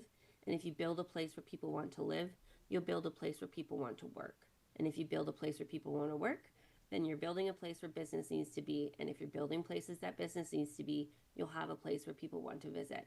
And it all starts with a visit. And so that all starts with us ensuring that we're creating an ecosystem and community that aligns with the values of visitors that we want to attract to the city. Next goal, please.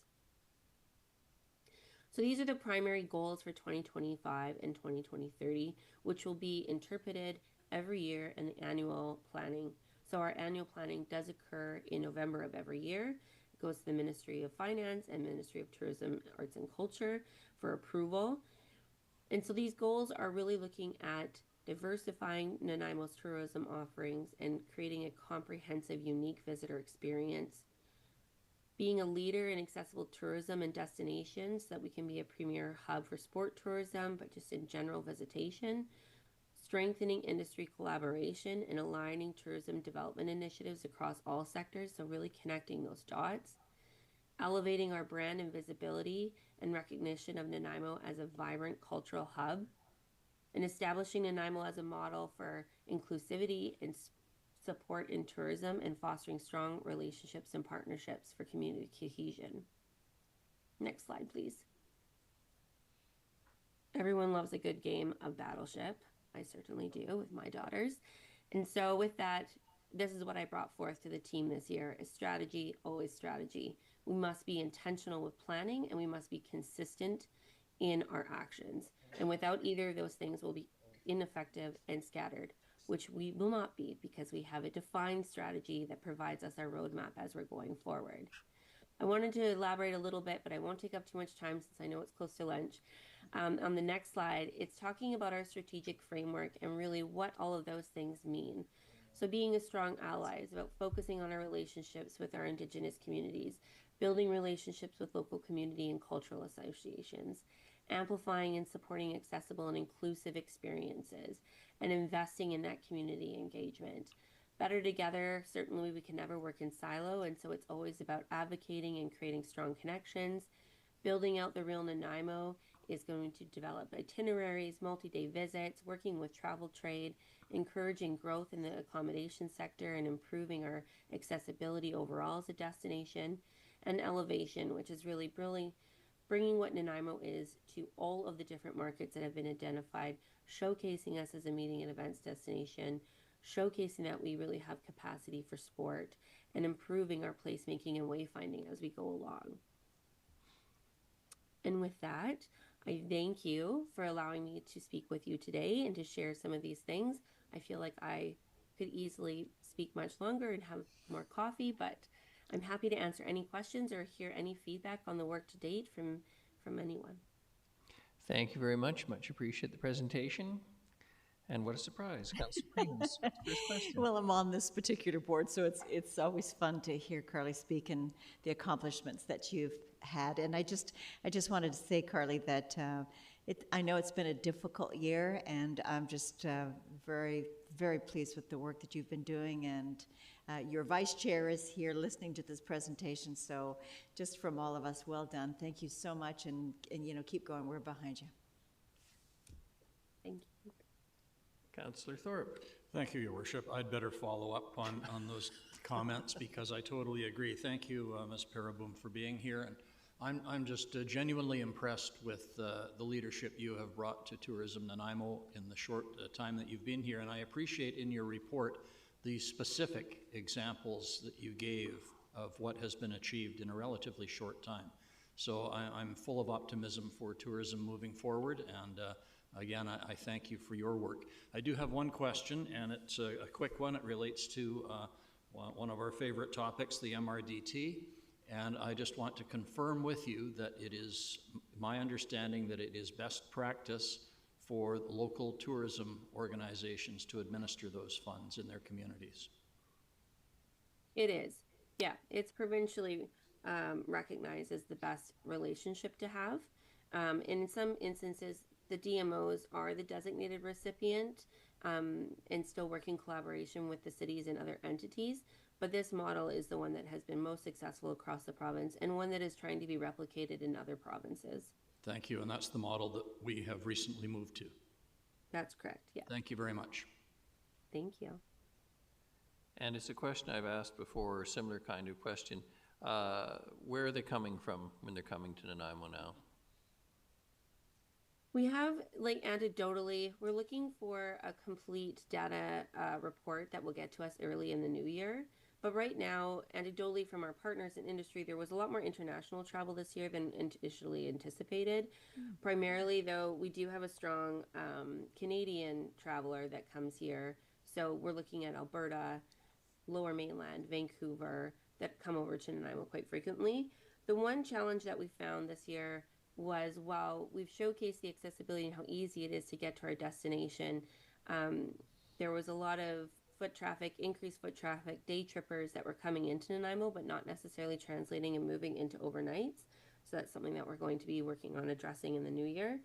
But I think for us as a destination, we don't primarily have the experience product to the same level as other destinations for our international markets. And so that's an area that in destination development we'll be able to work on. One of the things that's of a keen interest to me, and Mr. Lowen's ears will peak up when I mention it, he talked about the sweet spot today in terms of convention. 450 to 600, I think, is 250 to 600 was the figure used. I mean, it's always struck me that in terms of getting away, most people want to go out of town for convention. And for instance, the Lower Mainland, if I were living in Vancouver, no offense to Abbotsford or Chilliwack, but it wouldn't be either one of those communities I'd want to go to. Whereas Nanaimo was a hop, skip, and a jump, or a hop, what was the ferry slogan? I forget exactly. It just strikes me that there's tremendous opportunities there, and I'm just wondering if you can comment, is your sense that is growing, or are we on the radar in the way we could and should be? And if we're not, what are we doing to get on it? Because it's so convenient. You could literally leave a vehicle at home, come to Nanaimo, spend 2 or 3 days here comfortably, enjoy the downtown, the museums, et cetera, and all the tours, and still have your convention and clear your conscience and go home. Absolutely. I mean, the value proposition that Nanaimo has is extensive when it comes to what the conference center offers. We know that there are associations in BC that are looking for new homes, and so the attraction of being able to hop over relatively easily from the Lower Mainland to Nanaimo is becoming a bigger conversation that Gina is navigating continuously. I do think that when it comes to folks that have associations that want to be able to move around and provide a bit of an experience while also attending a conference, those seem to be more on the east, like Toronto, Ontario, that want to come out our way, especially in the winter months, which would be great. It fills in a strong shoulder season need for us. So I think, like, I would agree with that 450 to 600. I mean, that's an amazing impact if you can have them there for 3 days.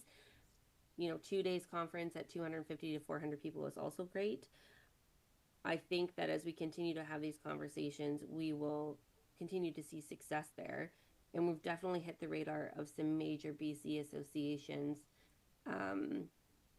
that are looking to ask us to bring in the bid, which doesn't happen very often where you're being approached by larger entities. So that's an exciting development for us.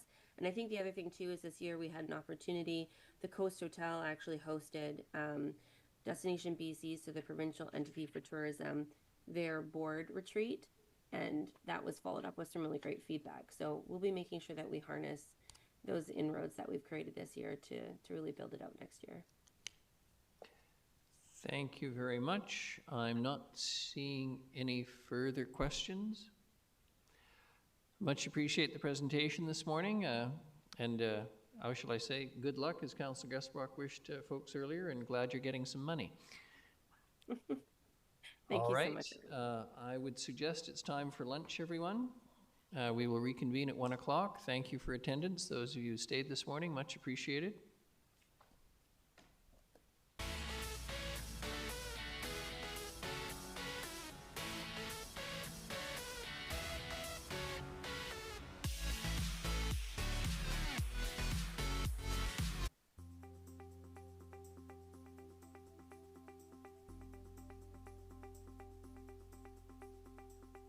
Hi, Leonard Krogh here. I'm here with Karen Lindsay today. She's going to show me how to sign up for our app. Voyant Alert, the City of Nanaimo's emergency notification system.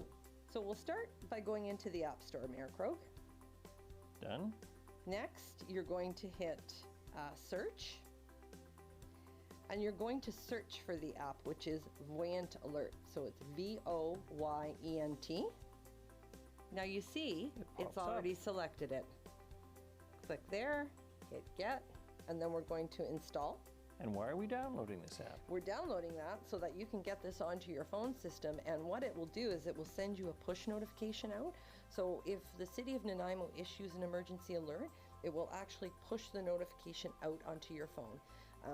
The really nice part of this app is that it's anonymous, so it goes by postal code. So we're not requesting you to put your name or personal information in. It just works off of the app through your phone system. There are also, if you have family members or friends that maybe don't have a smartphone or would like another way, you can also sign up online or call our Public Works Department, and they have phone and texting options available as well. So there's lots of options for people depending on what their needs are. Fabulous. So you can rest with some comfort knowing you can find out what's necessary and know that people who are important to you are notified. Absolutely. So now you have Voyant Alert on your phone. And now just select open. So the next thing you're going to do is you're going to tap in the postal code that it's prompting you. All right.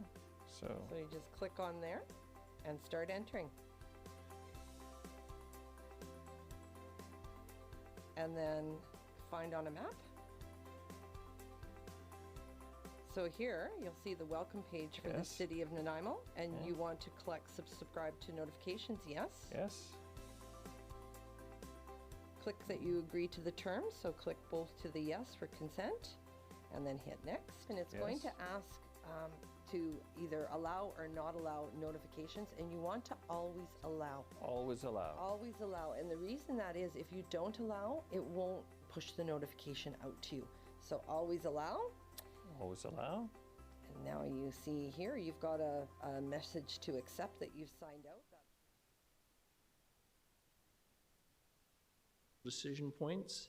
Would remind everyone we're not asked to make decisions today, but we are going to listen carefully to the alternatives. Ms. Mercer, please. So Ms. Fullett is, like you said, going to go through each one of the decision slides that we'll have probably copious discussions on Friday about. But she'll give you an overview of what we're going to talk about on Friday. So it gives you a bit of background so you can prepare for Friday.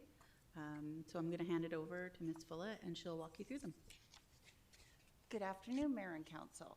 Today we're going to provide we're going to provide an overview of the decision points that you'll be considering on Friday, and we will also be seeking direction from you on additional slides that you would like us to provide for Friday.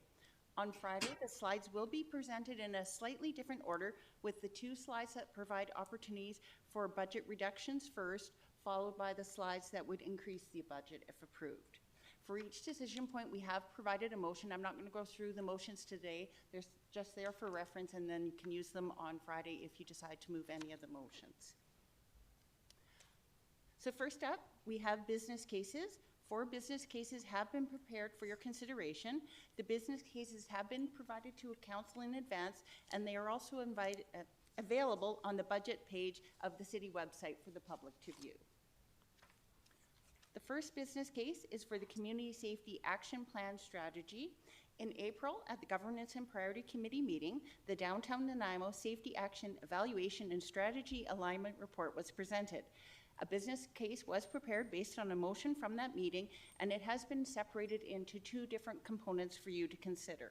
One looks at additional community safety officers, and one looks at additional resources for public space cleanliness. For the Community Safety Officer Program, we have two options available. Option one is an expansion of the program, which includes 10 new CSOs and the conversion of a part-time bylaw steno position to permanent full-time to provide more administrative support. Implementation would be phased over 2 years. This provides two things. It will reduce the budget impact in 2025, and phasing the staff coming on board just helps with onboarding within the department. It's a lot to bring on 10 new CSOs at one time. We have two funding options available for this. One would use the general capital reserve for the 2 fleet vehicles and the EV charger that are recommended as part of the business case. This would have an estimated property tax impact of 0.33% in 2025, 0.36% in 2026, and 0.06% in 2027. And that would be the related motion if you decide to go that direction. The second option would fund both the operation and the Councillor Manley has a question.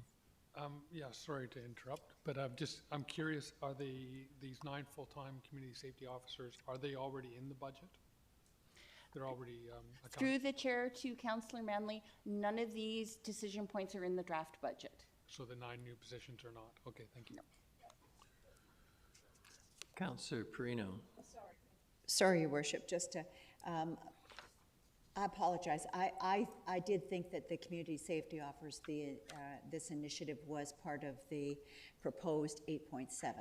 Not the case? Okay, thank you. Thank you. Just needed to verify that. But this would be coming out of the general capital reserve, is that right? Through the chair to Councillor Perino, there's two options. One, you could fund the capital portion of the project from the general capital reserve. Okay. So the business case recommends that there would be 2 fleet vehicles to support the 10 new positions, as well as an EV charger, because we are looking at electric vehicles. But the actual cost of the 10 community safety officers and the conversion of the position would be funded from general revenue. Okay. It would be an ongoing expense. All right, gotcha. Thank you. And then the second option that we have would fund both the operation and the capital purchases from general revenue. The estimated property tax impact, trouble with impact today, of this option is 0.41% in 2025, 0.34% in 2026, and 0.02% in 2027. That's the wrong slide. Sorry. There we are. And then finally, the second option would be maintain the program at the current staffing levels. Then when we look at public space cleanliness, so the second part of the business case, we looked at increasing resources for public space cleanliness, and we have 3 options here. Option 1 would add a superintendent of sanitation, recycling, and cemeteries. This position would provide additional capacity to oversee public space cleanliness as the department's workload has increased. We've had the addition of 2 community clean teams, which have added to the workload of the department, as well as just general public space cleanliness is becoming a bigger part of their operations. This option does include additional funding in 2025 and 2026 to engage resources on an as-needed basis to assist with encampment cleanups and other social disorder cleaning services.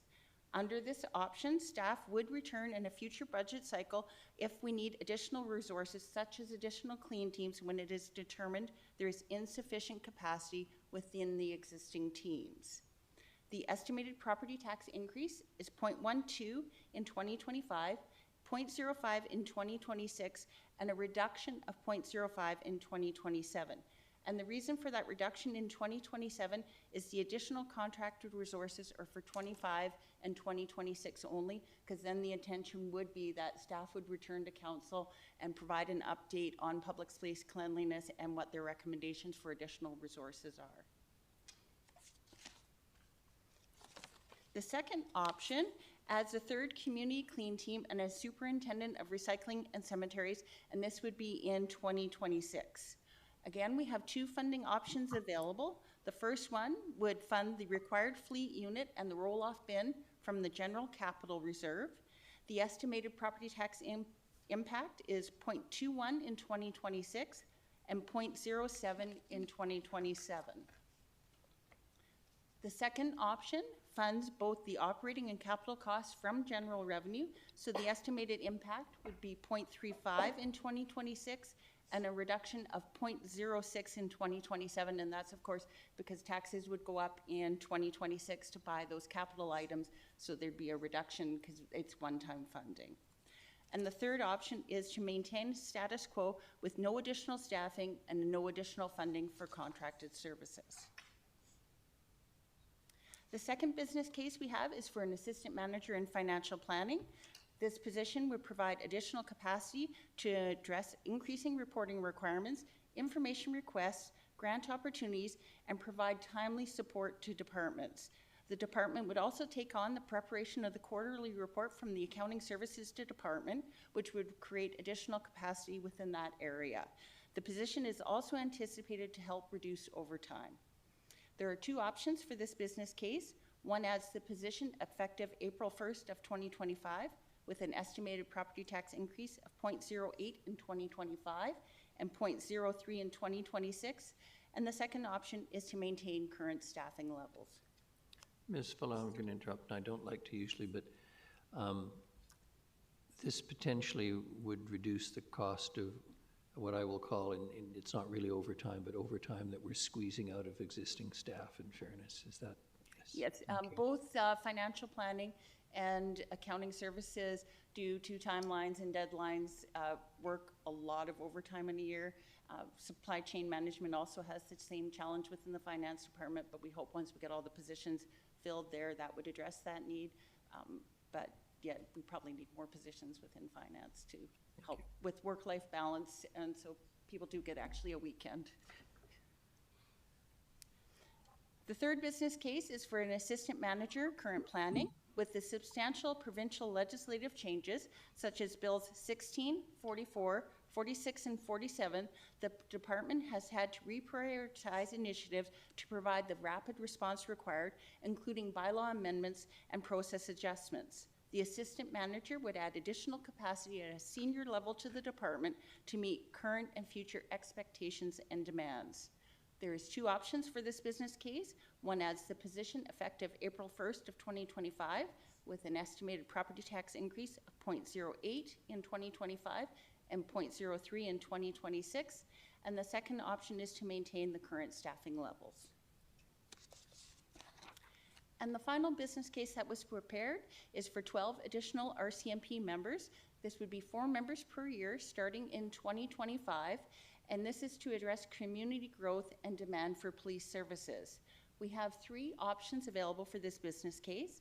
Option 1 is to add the members starting April 1st, 2025, and the estimated property tax increase would be 0.38 in 2025, 0.49 in 2026, 0.51 in 2027, 0.16 in 2028, and 0.05 in 2029. The second option would be for the committee to provide a recommendation to us for additional staffing. Staff could then cost out the option and return to a future Finance and Audit Committee meeting for direction. And option 3 would be to add no additional members at this time. Moving on from business cases, we do have some additional decision points for you. At the January 22nd Governance and Priorities Committee meeting, the results of the asphalt levels of service study was presented. A motion was made for council to consider increasing the annual road maintenance budget by $1.5 million during 2025 budget deliberations. We have 3 options for council to consider. Option 1 would increase the road maintenance operating budget by $1.5 million starting in 2025, and this would have approximately a 1% property tax increase. A second option would be to increase the operating budget by $775,000. This would have an estimated impact of 0.52%. And option number 3 would be to keep the draft budget as it is. At the September 25th Finance and Audit Committee meeting, a motion was made for council to look at our cultural grants during 2025 budget deliberations. There was a request to increase the grants 10% annual increase for the years for 5 years, 2025 to 2029, for project grant funding and a 25-cent per capita annual increase for 3 years, so 2025 to 2027 for operating grant funding. So we've broken these into 2 different decisions. Looking first at the project grant funding, we have 3 options for your consideration. Option 1 would be a 10% annual increase for 5 years starting in 2025.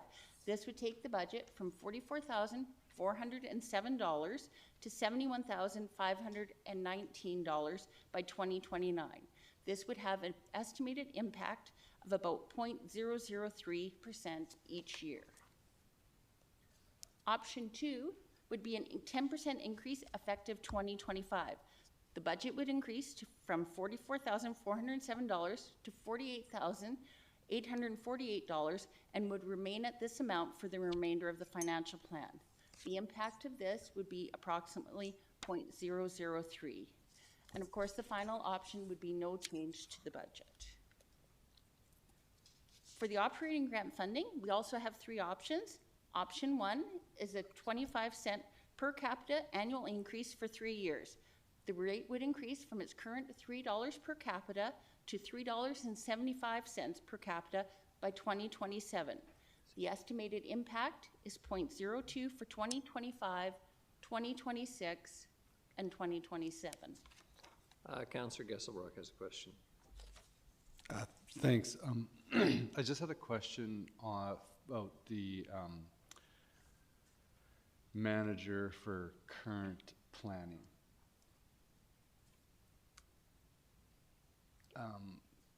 Now, would that position, like in terms of increased demand and expectations, will that help sort of alleviate some of the pinch points or, you know, around turnaround times for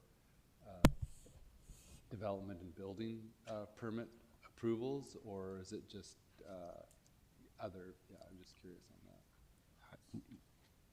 Through your worship, it was this recommendation came specifically out of a departmental review that we had, a third-party review, and the recommendation was for this new position for both to address the changes that have been brought forward, but also most importantly to do exactly what you're saying, to assist with the processing of development applications. Okay, great, thank you. And for operating grant funding, option number 2 would be a 50-cent per capita increase effective 2025. This would change the rate from the current $3 per capita to $3.50 per capita, and it would remain at this rate for the remainder of the plan. The estimated property tax impact for 2025 is 0.04%. And finally, option 3 would be no change to the budget. In October, you did have a presentation. Sorry, Councillor Prina. I'm sorry, Ms. Villa. Can you just explain briefly what an operating grant funding position is? What they do? No, this is the operating fund. So this is the operating grants that the city provides to organizations. So why is it different than the project grant funding? Darcy's not here, is she? Is that right? One for admin and one for the actual projects? So we separate those 2 out? Yeah, so you actually have 3 different cultural grant funding streams. You have your downtown event grant program, right. You have your project funding, and then you have your operating grants. And Okay. so the operating grants, I do believe, provide more sustainable operating, whereas the project one is more special event focused. Okay, that's good. Thank you so much. Sorry about that. Didn't mean to interrupt. That's okay. Good. At the October 16th Finance and Audit Committee meeting, we did have a presentation regarding the Restorative Justice Program, and Council made a motion to consider during 2025 budget deliberations increasing the annual budget from the current $50,000 per year to $150,000 starting in 2025. We have also, as directed, provided some alternative funding amounts for the committee to consider. So option 1 is the increase of the annual operating grant to $150,000 effective 2025, and the estimated property tax impact in 2025 is 0.07%. Option 2 is to increase the annual operating grant to $100,000, and this would have a 0.03% impact in 2025. And option number 3 is to increase the annual operating grant to $85,000 with an estimated impact of 0.02 in 2025. And finally, option 4 would be to maintain the current annual funding operating grant. Also, at the October Finance and Audit, there was a motion made for Council to consider increasing the annual budget for the Neighbourhood Association Grant Program from its current $10,000 to $20,000 starting in 2025. We have provided 3 options for the Committee's consideration. Option 1 would increase the annual operating budget to $20,000, and the estimated impact would be 0.01%.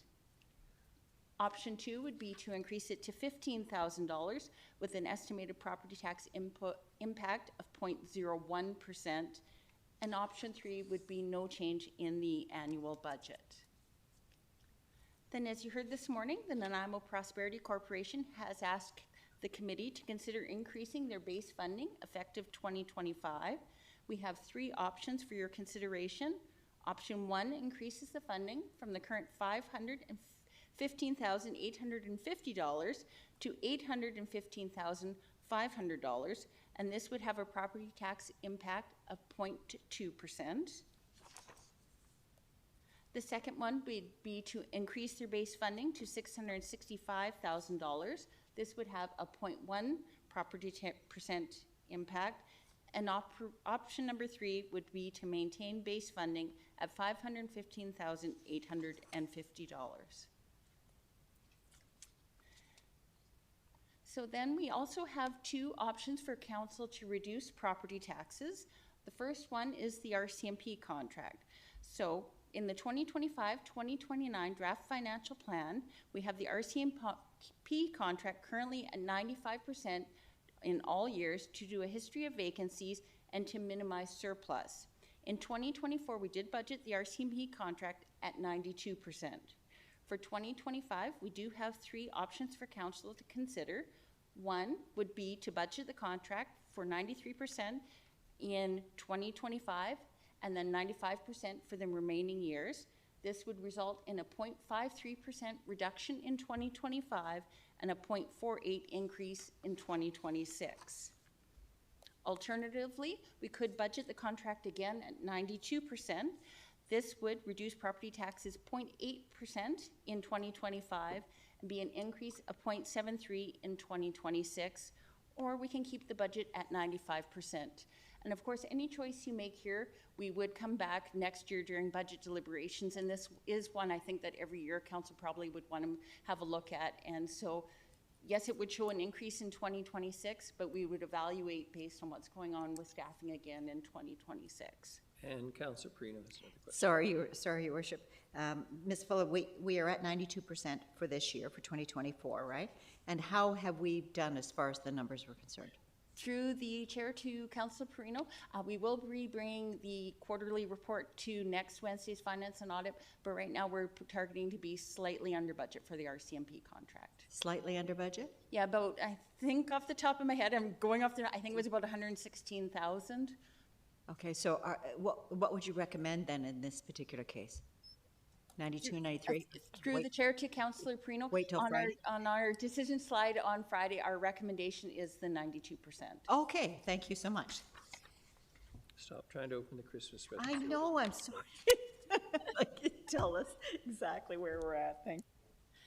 And finally, we have one last decision slide that offers a chance to reduce the budget, and this is a negative wage contingency. So the 2025 to 2029 draft financial plan budgets for a full staff complement for all property tax funded positions.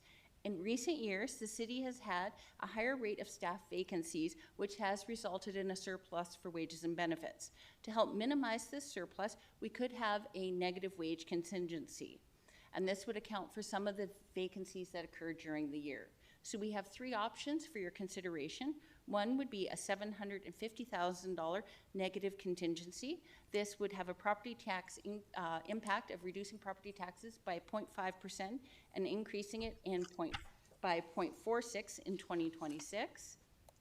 Or we have the option to do $500,000 negative contingency. This would reduce property taxes 0.33 in 2025 and increase them 0.31 in 2026.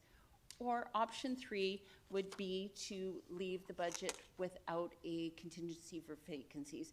And this again is one of those decision slides that we could bring back in future budget cycles to have a look at, because it really depends how market conditions are. If the labor market starts to improve more, this might be something we don't want to consider, but there will always be vacancies within the city because we can't fill positions exactly when someone leaves. So it is something we could consider on an ongoing basis.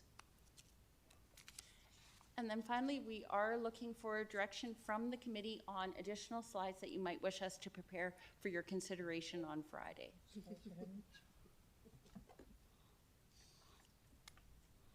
Councillor Perino, then Councillor Gesselbrock, and Councillor Manley. So just in discussion of additional decision points, are there any other areas where we could consider either stalling on a project for a year or more, or any other reductions that might be possible to reduce the tax, the property tax impact?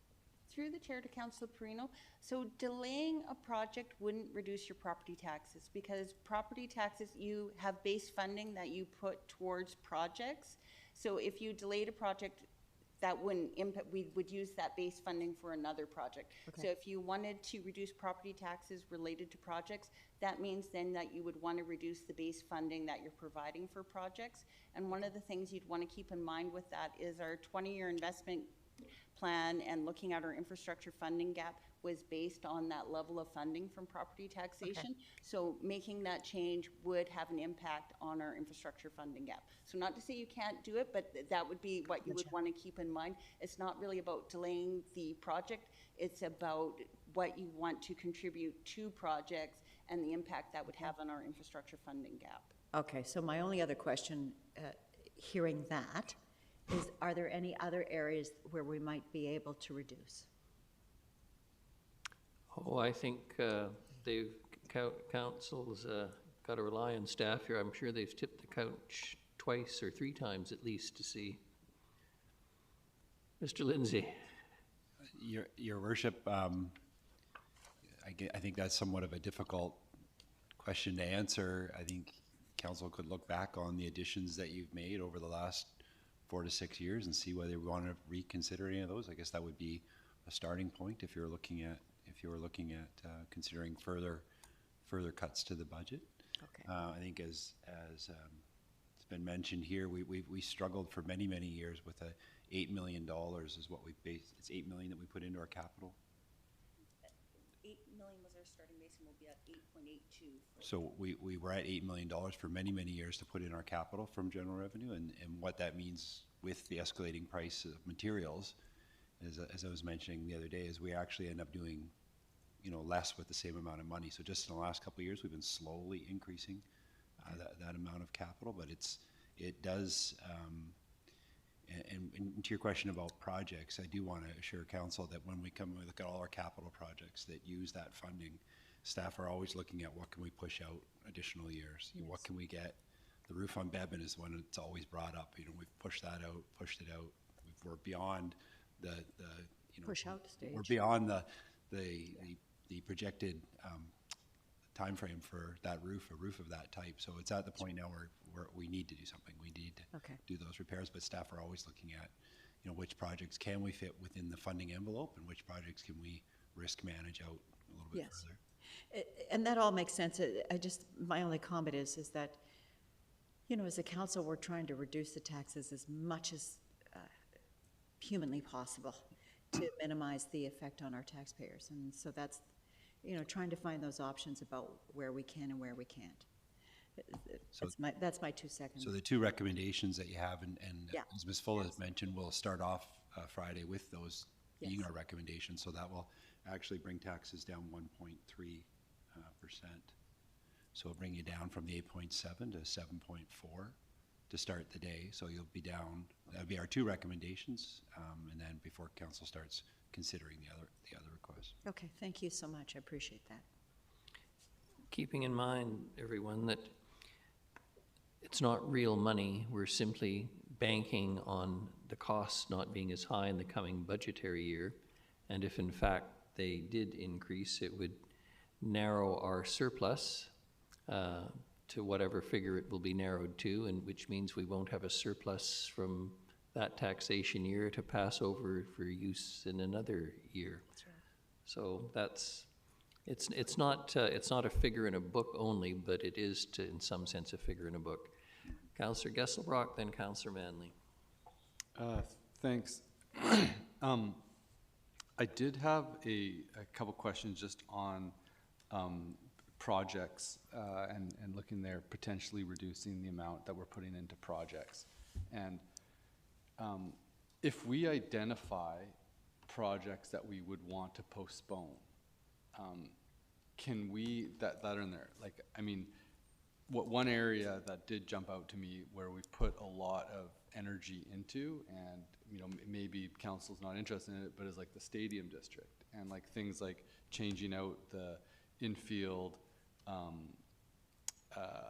and the artificial turf infield and those items. Say if, or you know, you can pick another particular one that's like slated to be built in 2025, and we push that out a couple years. Can we tie that reduction of putting money into projects to those specific projects? Because I guess like intuitively, I'd think that there would be room to reduce what we're doing capital-wise and reduce the amount that we're taxing for it, even though there's a time delay because it, you know, that money goes into reserves and it builds up, and then we build out these project plans. There must be a way that we say, actually, yeah, we just don't want to tackle this much this quickly for non-critical infrastructure, like obviously water, sewer, you know, some roads. Those are things that we can't delay, but there are some other things that, you know, we can consider delaying. It'll have ramifications. Like, I'm not sure what's riding on the ball fields being up to a particular standard in terms of our tourism strategy or the professional league that's going on there. But I would like a bit of clarity on like what is the possibility of reducing that, and can we tie it to the delay of specific programs that we projects that we identify that, okay, because we didn't only put 7 million in this year into our projects reserves, that means that we're specifically decide that this project is going to be moved out from 2025. Through the chair to Council Gesselbrock.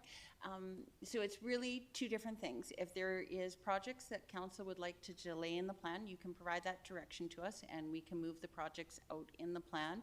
It may, without off the top of my head, there's hundreds of projects. So that project in particular that you wish to move out might not be funded from general revenue. So I would really see it as two motions. One would be a motion to move a project out, and then your second motion would be to direct us to reduce project funding, and you would give us an amount that you would like us to work with, and then we would need to go back and I would have to look at the project plan and see how I could shift projects around, because delaying that one project would free up funding, but it might not be general taxation money. It might free up asset management money. So then I would have to look and see, is there a project funded from general revenue that I could now fund from asset management? It really is a bit of a game of Jenga. So I think it's two separate motions that council would look at. One would be one saying you wish to reduce project funding for a particular year or years, and one would be asking us to move a project out.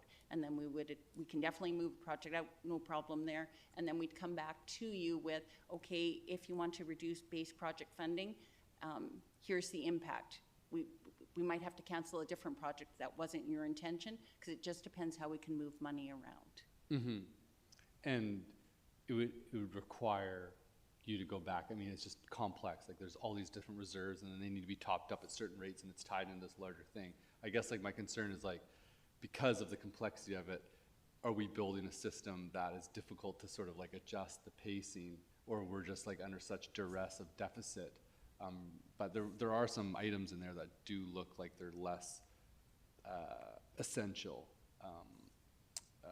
and more discretionary than others. And so I'd have to look through and to detail one specifically my thought, but I just wanted to ask that general question just in terms of what the possibilities are. Your worship, and I think it's quite correct that intuitively you would think cutting a project means a reduction in taxes in the next year. But as Ms. Fuller mentioned, with much of our projects being funded from reserves or under other funding sources, it doesn't necessarily equate. So if council really wanted to make a difference in tax reduction next year, you'd be looking at that reduction in the capital in the 8 to the 8.4 we're recommending. Mm-hmm. So you could immediately freeze the additional 400,000 and go back to $8 million. My concern is we haven't been growing that fund regularly over the years, and with the cost of materials increasing, we're actually losing every year that we don't increase it, at least by the price of the inflation of those items. So whether it comes to whatever project that comes next, we're going to be struggling for funding our capital plan, which we already know we're underfunded on, based on our 20-year plan. So that would be, it's absolutely something council could look at, but it would just be my concern of instead of incrementally growing that fund, we would have to come back at some point in the future and ask for a substantial increase. Mm-hmm. Yeah, thank you. It's interesting, and just like looking at the rate of capital cost increases and like, you know, how wages aren't increasing as quickly, like there seems to be something that is off just like on the larger economic scale. But if this is like the continued trend, we probably might have to adjust our expectations on like what type of capital infrastructure we're putting in, and just like the cost of like maintaining and constructing some of these things is just, yeah, I mean, something has got to shift. And the other question I have is just with respect to our current capacity for, like, say, is our engineering department in terms of, you know, road renewal, active transportation, whatever other infrastructure upgrades. A couple years ago, it was like there was a lot going on, and we had to, you know, things were being delayed. Like, are we in a place where we could use a bit of a breather and having less things on the docket for 2025 to just like give some space to like consolidate operations and see, yeah, is there an opportunity there to just slow things down? As one of the larger departments with capital, maybe I'll get Mr. Sims to provide a comment on that. I don't want to presuppose Mr. Sims' answer, but I seem to recall Mr. Elliott making a presentation about the thickness of pavement and the challenges of the road system we have a year or two ago. God forgive me, I can't remember exactly when, but look forward to Mr. Sims' answer. Thanks, Your Worship. No, it's a good question to ponder, and as Mr. Rosen mentioned the other day in the last Finance and Audit Committee meeting, we talked about there's a little bit more room for capacity, certainly within the transportation group. So that's kind of gratifying to see. We're back up to a modicum of strength there, and I think part of the capital planning that we've done, balancing the increase in costs that we've talked about, which effectively, you know, a 5-year plan 5 years ago looked, you know, this many projects, but now we're having to stretch those same number of projects out just due to costs. We can't put as many meters of pipe in the ground for the same or similar dollar values. That's kind of naturally brought in some additional capacity. And my observation, like, things kind of went crazy with COVID, and you know, not only costs, but also, you know, our sort of push to make sure that we were holding the economy up. Remember, in the early days, we thought, oh, we've got to hold this up, or, you know, support the economy. That created a bit of a frenetic pace there, and I think we're through that now, and I think things are back to a measured stride. So from a capital project point of view, I think we're doing okay. I think corporately, there's a lot of demands, a lot of desires, and a lot of, you know, the public really wants to see a lot of things done. And nobody has yet come to you and said, we should cut some services here to reduce taxes, or we should, you know, people still want more services. And so we're trying to keep up with that. And I think as Ms. Fuller was hinting at, you know, our 20-year investment plan puts us on a pace that, you know, could we make it a 22-year investment plan? Yeah, we'd be okay. But the longer we stretch that out, the greater the risk of something else failing. So that was a bit of a ramble. I apologize, Your Worship. I'm not sure I addressed the question directly, but. I think we heard you whisper Bowen Road. You never know where that line is. Is it 20, 22, 25 years? When do you pay the price? Councillor Gusbart, done? Councillor Manley? Thank you, and through you. So in a similar kind of line of questions, you know, people were asking us, like, what can we cut out of our projects that are nice to haves rather than need to haves? And I know we have community works funds that are dedicated towards certain projects. I think the Maffeo Sutton washroom's one of them, which is, you know, I think a great thing to do. But I'm wondering whether those funds could be reallocated towards projects that we have to do, like replacing the roof at Beban, in order to alleviate taxes, you know, in this year. Because that was a question that came up in the town hall as well. Like, what are the things that are nice to haves that we can move around?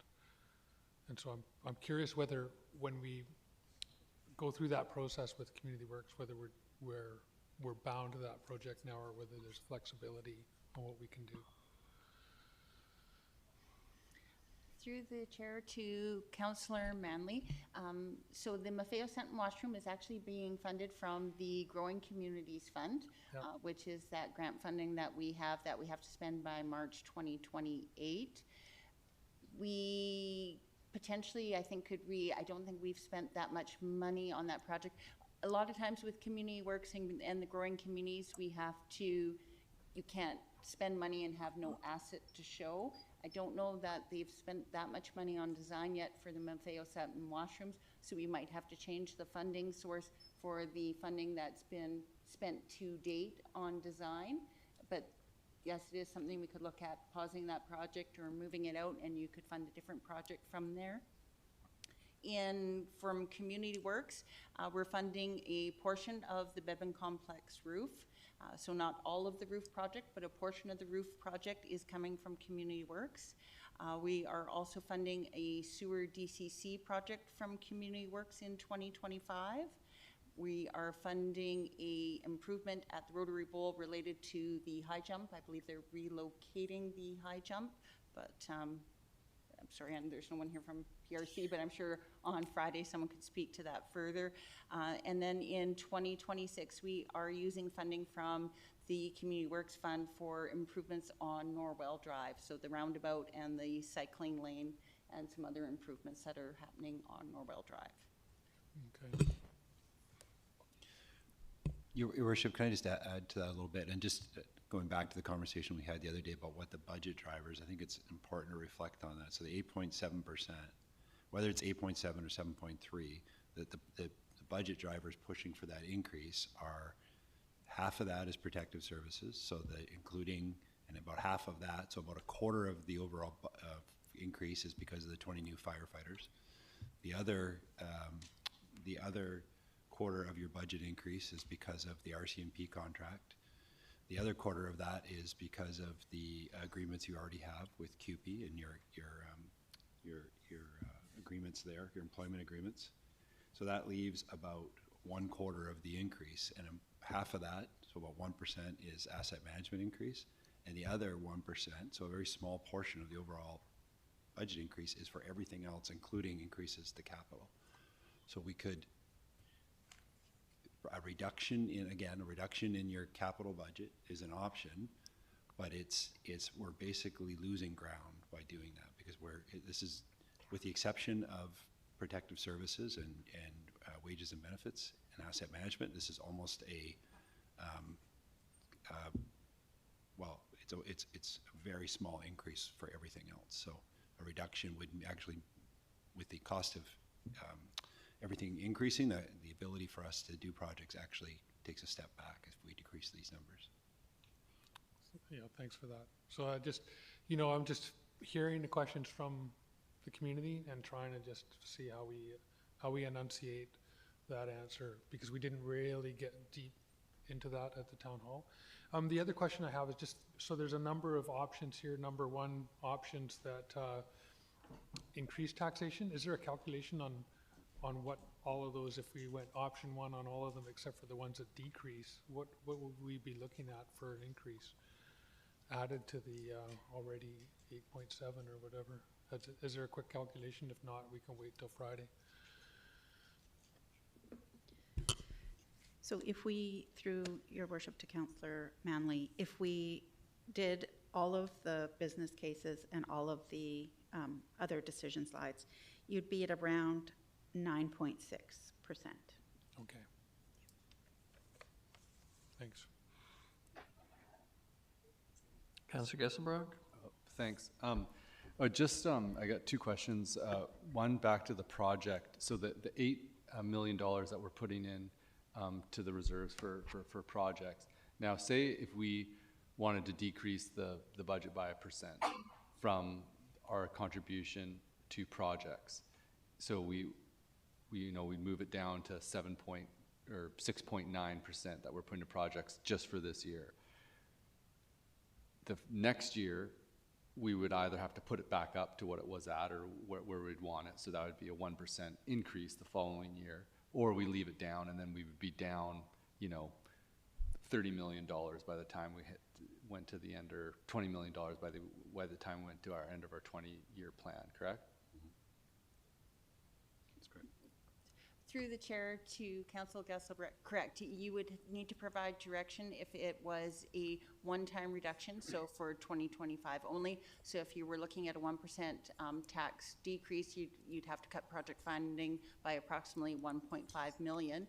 And then the question would be, in 2026, do you want to go to the 9.261 million, which is currently what budgeted, or do you want to restart your 5% increase off your 8.4 million from 2024 and 2026? So you would need to provide some direction to us, and then we'd have to go back and rework the project plan for the 5 years based on that direction. Okay, great. Thanks. And the second question I have is on the Bowen Road repaving section there. I don't think folks want a $1 million level of service bike lane along either side of that. And I would feel uncomfortable, wanting to go ahead in that direction. My question though is that, can we, if there's room on the road for the level of surface of a painted delineation with maybe a few bollards, is that feasible on that section? And when would we have to provide that direction to ask it to be included into that project? Worship, I think we can, it's in design right now, and so these are the options that we can look at during design. And I think the project is scheduled for construction in 2026, so those are the sorts of things that won't impact this year's budget. It could potentially impact 2026's budget. And if desired or not, we can make a decision later in the project planning cycle. Excuse me, rather than trying to do it, a year and a bit in advance. Sorry, so I didn't quite understand what you said there. We haven't developed the full design yet to include or exclude. We're just looking at that right now, and any of the cost implications that might come along with that. It's currently budgeted just to simply repave the lines or repave the surface, with the thought that in 2026 we could bring in additional funds to either build a trailway along the frontage of Bowen Road, which I think would be the staff recommendation, or the higher value version would be to extend the current cycle lanes that exist up by the car dealerships further south. Right, okay. Yeah, I guess the painted option for the costing to be included the costing that was included into the 2025 project plan was with nothing. What I'm understanding, the current thought was that in the next year, there would be a report back on options for the cycle part of it. What I heard in the presentation was that if we don't do it at the same time, it'll cost a lot more if we were going to go to the highest standard. But I guess what I'd be curious is that the cost included into the 2025 of the painted option. And I guess like my feeling is just even with a lot of the cycle infrastructure, I read the paper and it's like, you know, Bowen Road upgrades, and if for cycle it's $1 million, Councillor Gesselbrock, you know, questioning why it wasn't included, and it's like their narrative is like these bike lanes are super expensive and they're a waste, and it's not sort of like following. It's just like when we can put in the cycling infrastructure, we try to like do it at just a base level as part of like when we do road renewal. That's just what we do, and what I'm wondering is if it is feasible to have that painted option, like it's low cost. It does make a huge difference, especially even on that stretch right there. And it becomes part of the habit of the drivers going through there. And it doesn't become this like narrative of like, you know, having safe cycling options is a ridiculous expense that is, you know, for a lot of people just can't make sense of it. Right, Your Worship, I think one of that's part of that we're looking at now in the detailed design. We're not sure if there's enough space in the lane to allow for even an on-road lane, for cycle lane. The concern is that we may have to remove the median and shrink it down. So that's what's creating some of the cost there. But if it's feasible to include a painted cycle lane on Bowen Road as part of the road rehabilitation work, it's a marginal cost, absolutely, and it's something that we can just fold into the work. Okay, and then sorry to belabor this thing, but I've been up at night thinking about it. Also, too, when that is done, like there is the option of having a lane along Bowen Park property or Bevan Park property in the front there. And from the experience on the cycle lanes, when there's like, you've got cycle lanes on either side, you know, we put a lot of money in going up Bowen Road, and then if it was to then go all over onto the other side of the road, it is a pain in the butt to utilize. Like anybody commuting or utilizing it, to look at the option of maybe having a painted line on the far side, whatever direction, not on the Bevan Park side, if there's enough room, and then then you're not having to worry about painting it on both sides, right. And then when there is funding available, put it just like the one on the other side goes along Bevan Park off the road. But for those to be taken into consideration, because I would just hate to miss the opportunity of getting some lines on the ground in this repaving thing, you know, if we're doing this. Yeah, absolutely. Thank you. I appreciate council patience. Thank you. I've been thinking about what was raised just as an example, the washrooms at Sutton Maffeo Sutton, I'm never sure which it is anymore. There are hundreds and hundreds of kilometers of the roads in Nanaimo that none of us will drive this year. We won't go on them in the winter when they need plowing. It will be a matter of virtually no concern to us in the sense that we won't be using them. And by us, I mean simply the people in this room. I will guarantee that every one of us, assuming we are functioning normally, will use the washrooms at Maffeo Sutton Park this year at least once, as will tens of thousands of other citizens in Nanaimo. In terms of practical use, there's an example of something is a capital project, but why would you want to delay it? It's clear and the public understands that. Whether or not we get a cycling lane on Bowen will have an impact on drivers who might be worried about hitting people, and it'll impact on potential cyclists, but it's not the same thing in terms of public use. And I think that's one of the things we have to consider if we're going to talk about reducing capital expenditures, but also to consider what we've already been told. The vast majority of our annual budget is around operating expenses. It's not capital.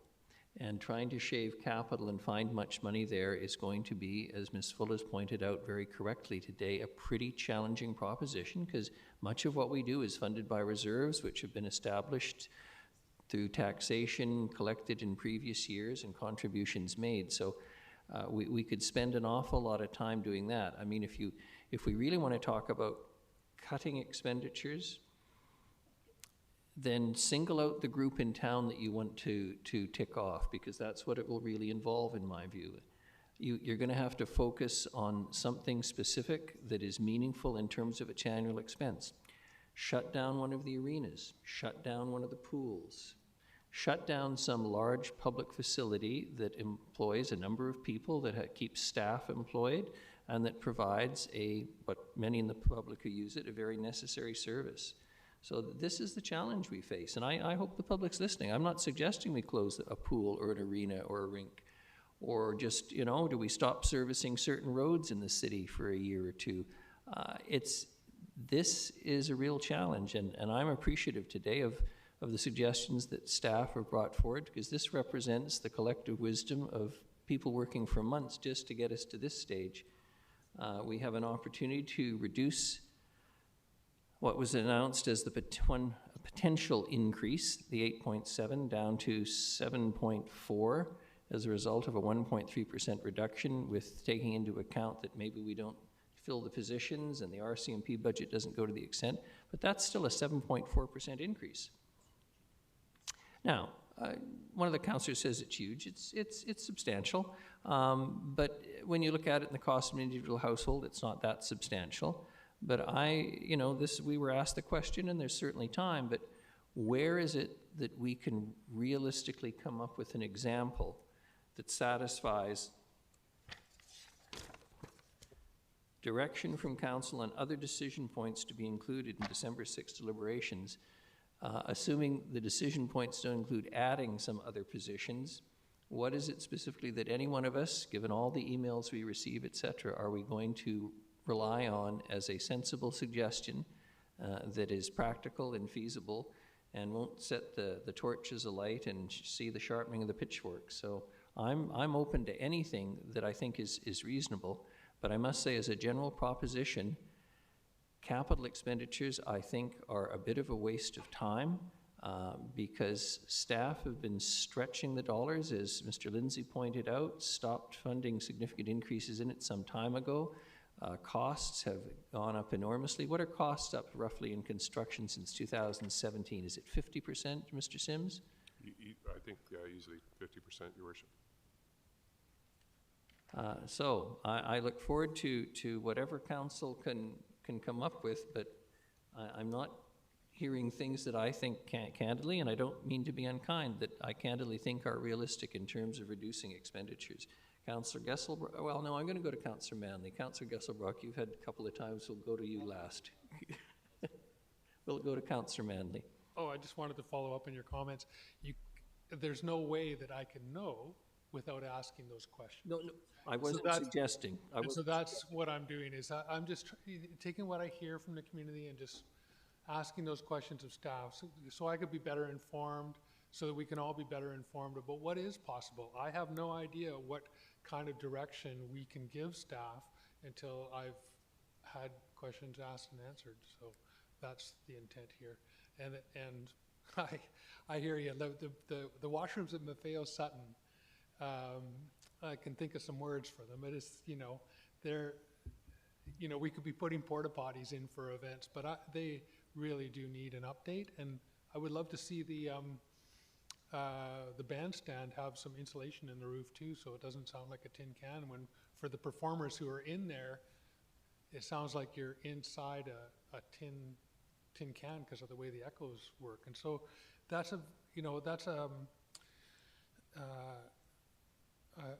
feature of our city, Maffeo Sutton Park. That is where all our community festivals, the main festivals happen. It is a huge draw for so many things.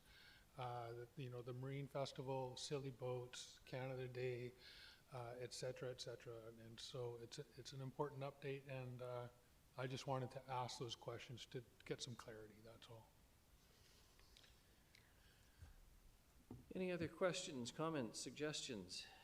This is the time in the next few weeks is to come up with the suggestions that actually have a tangible impact on this. I appreciate it's challenging, and I know council after last year's tax increase is not thrilled with the prospect of an increase this year, but that's a substance. Councillor Gesselbrock. I feel just the need to speak after a few comments just regarding the bathrooms. You know, I think a lot of people do use those bathrooms, and I use those bathrooms, and definitely they're pretty gross. In terms of comparing it to the use of a cycle lane and really a road for safety, hundreds of thousands of people drive up and down Bowen Road, and it would be a very terrible thing on one of your drives just commuting, hitting a cyclist because there's no room on it. And people do ride it, and it's extremely treacherous. And I think that in terms of usage, there's a lot of usage and probably more along that particular area. Also, too, with the bathrooms, like I think that they do need an update. I also do know that with the AAP and people worried about capital projects not wanting to spend on basic, basic infrastructure to maintain sewer and roads with the public works yard, the price tag of a bathroom for $3.1 million is quite a lot, and I don't think people would really complain at this stage of the game if we didn't go ahead with that. And that does free up funds for other projects that may be more imminent. And I think, at least consideration of that is, there's an expectation on that, and we can look at it. But, that specific one, it is long overdue. But thank you. Councillor Perino. I can't help myself. I certainly agree with you, Councillor Gesbrook. The only thing I wanted to state was the only public bathrooms at Maffeo Sutton are those bathrooms that are currently there. And they've been there certainly in my entire time coming here. And, trying to take my young grandchildren in there is nowhere else to go. I mean, we have a massive playground area. There is nowhere else for children to go to the washroom other than that particular washroom. So not only is it old and in need of updating, it's too small, given the crowd, which is the problem. There is nowhere else to go. So when you're taking youngsters in, it's pretty tough. And I've just, if you go up to the Parksville to go to the sandcastle competition, they have gorgeous bathrooms. And I think to myself, Nanaimo's considerably larger, much more, in my opinion, and just an incredible community, and yet we don't have the same level of washrooms. So there you are. I'm with you. I agree with you 100% on the safety issue, but I also know as a parent and grandparent, man, it's tough when you can't get into the washroom with little ones, and it's the only place to go. Couldn't resist, sorry. Councillor Eastmere, you're afraid we'll get stuck in the bathroom. Any further comments? Yes, move to adjourn then. Seconded, Councillor Hemmons.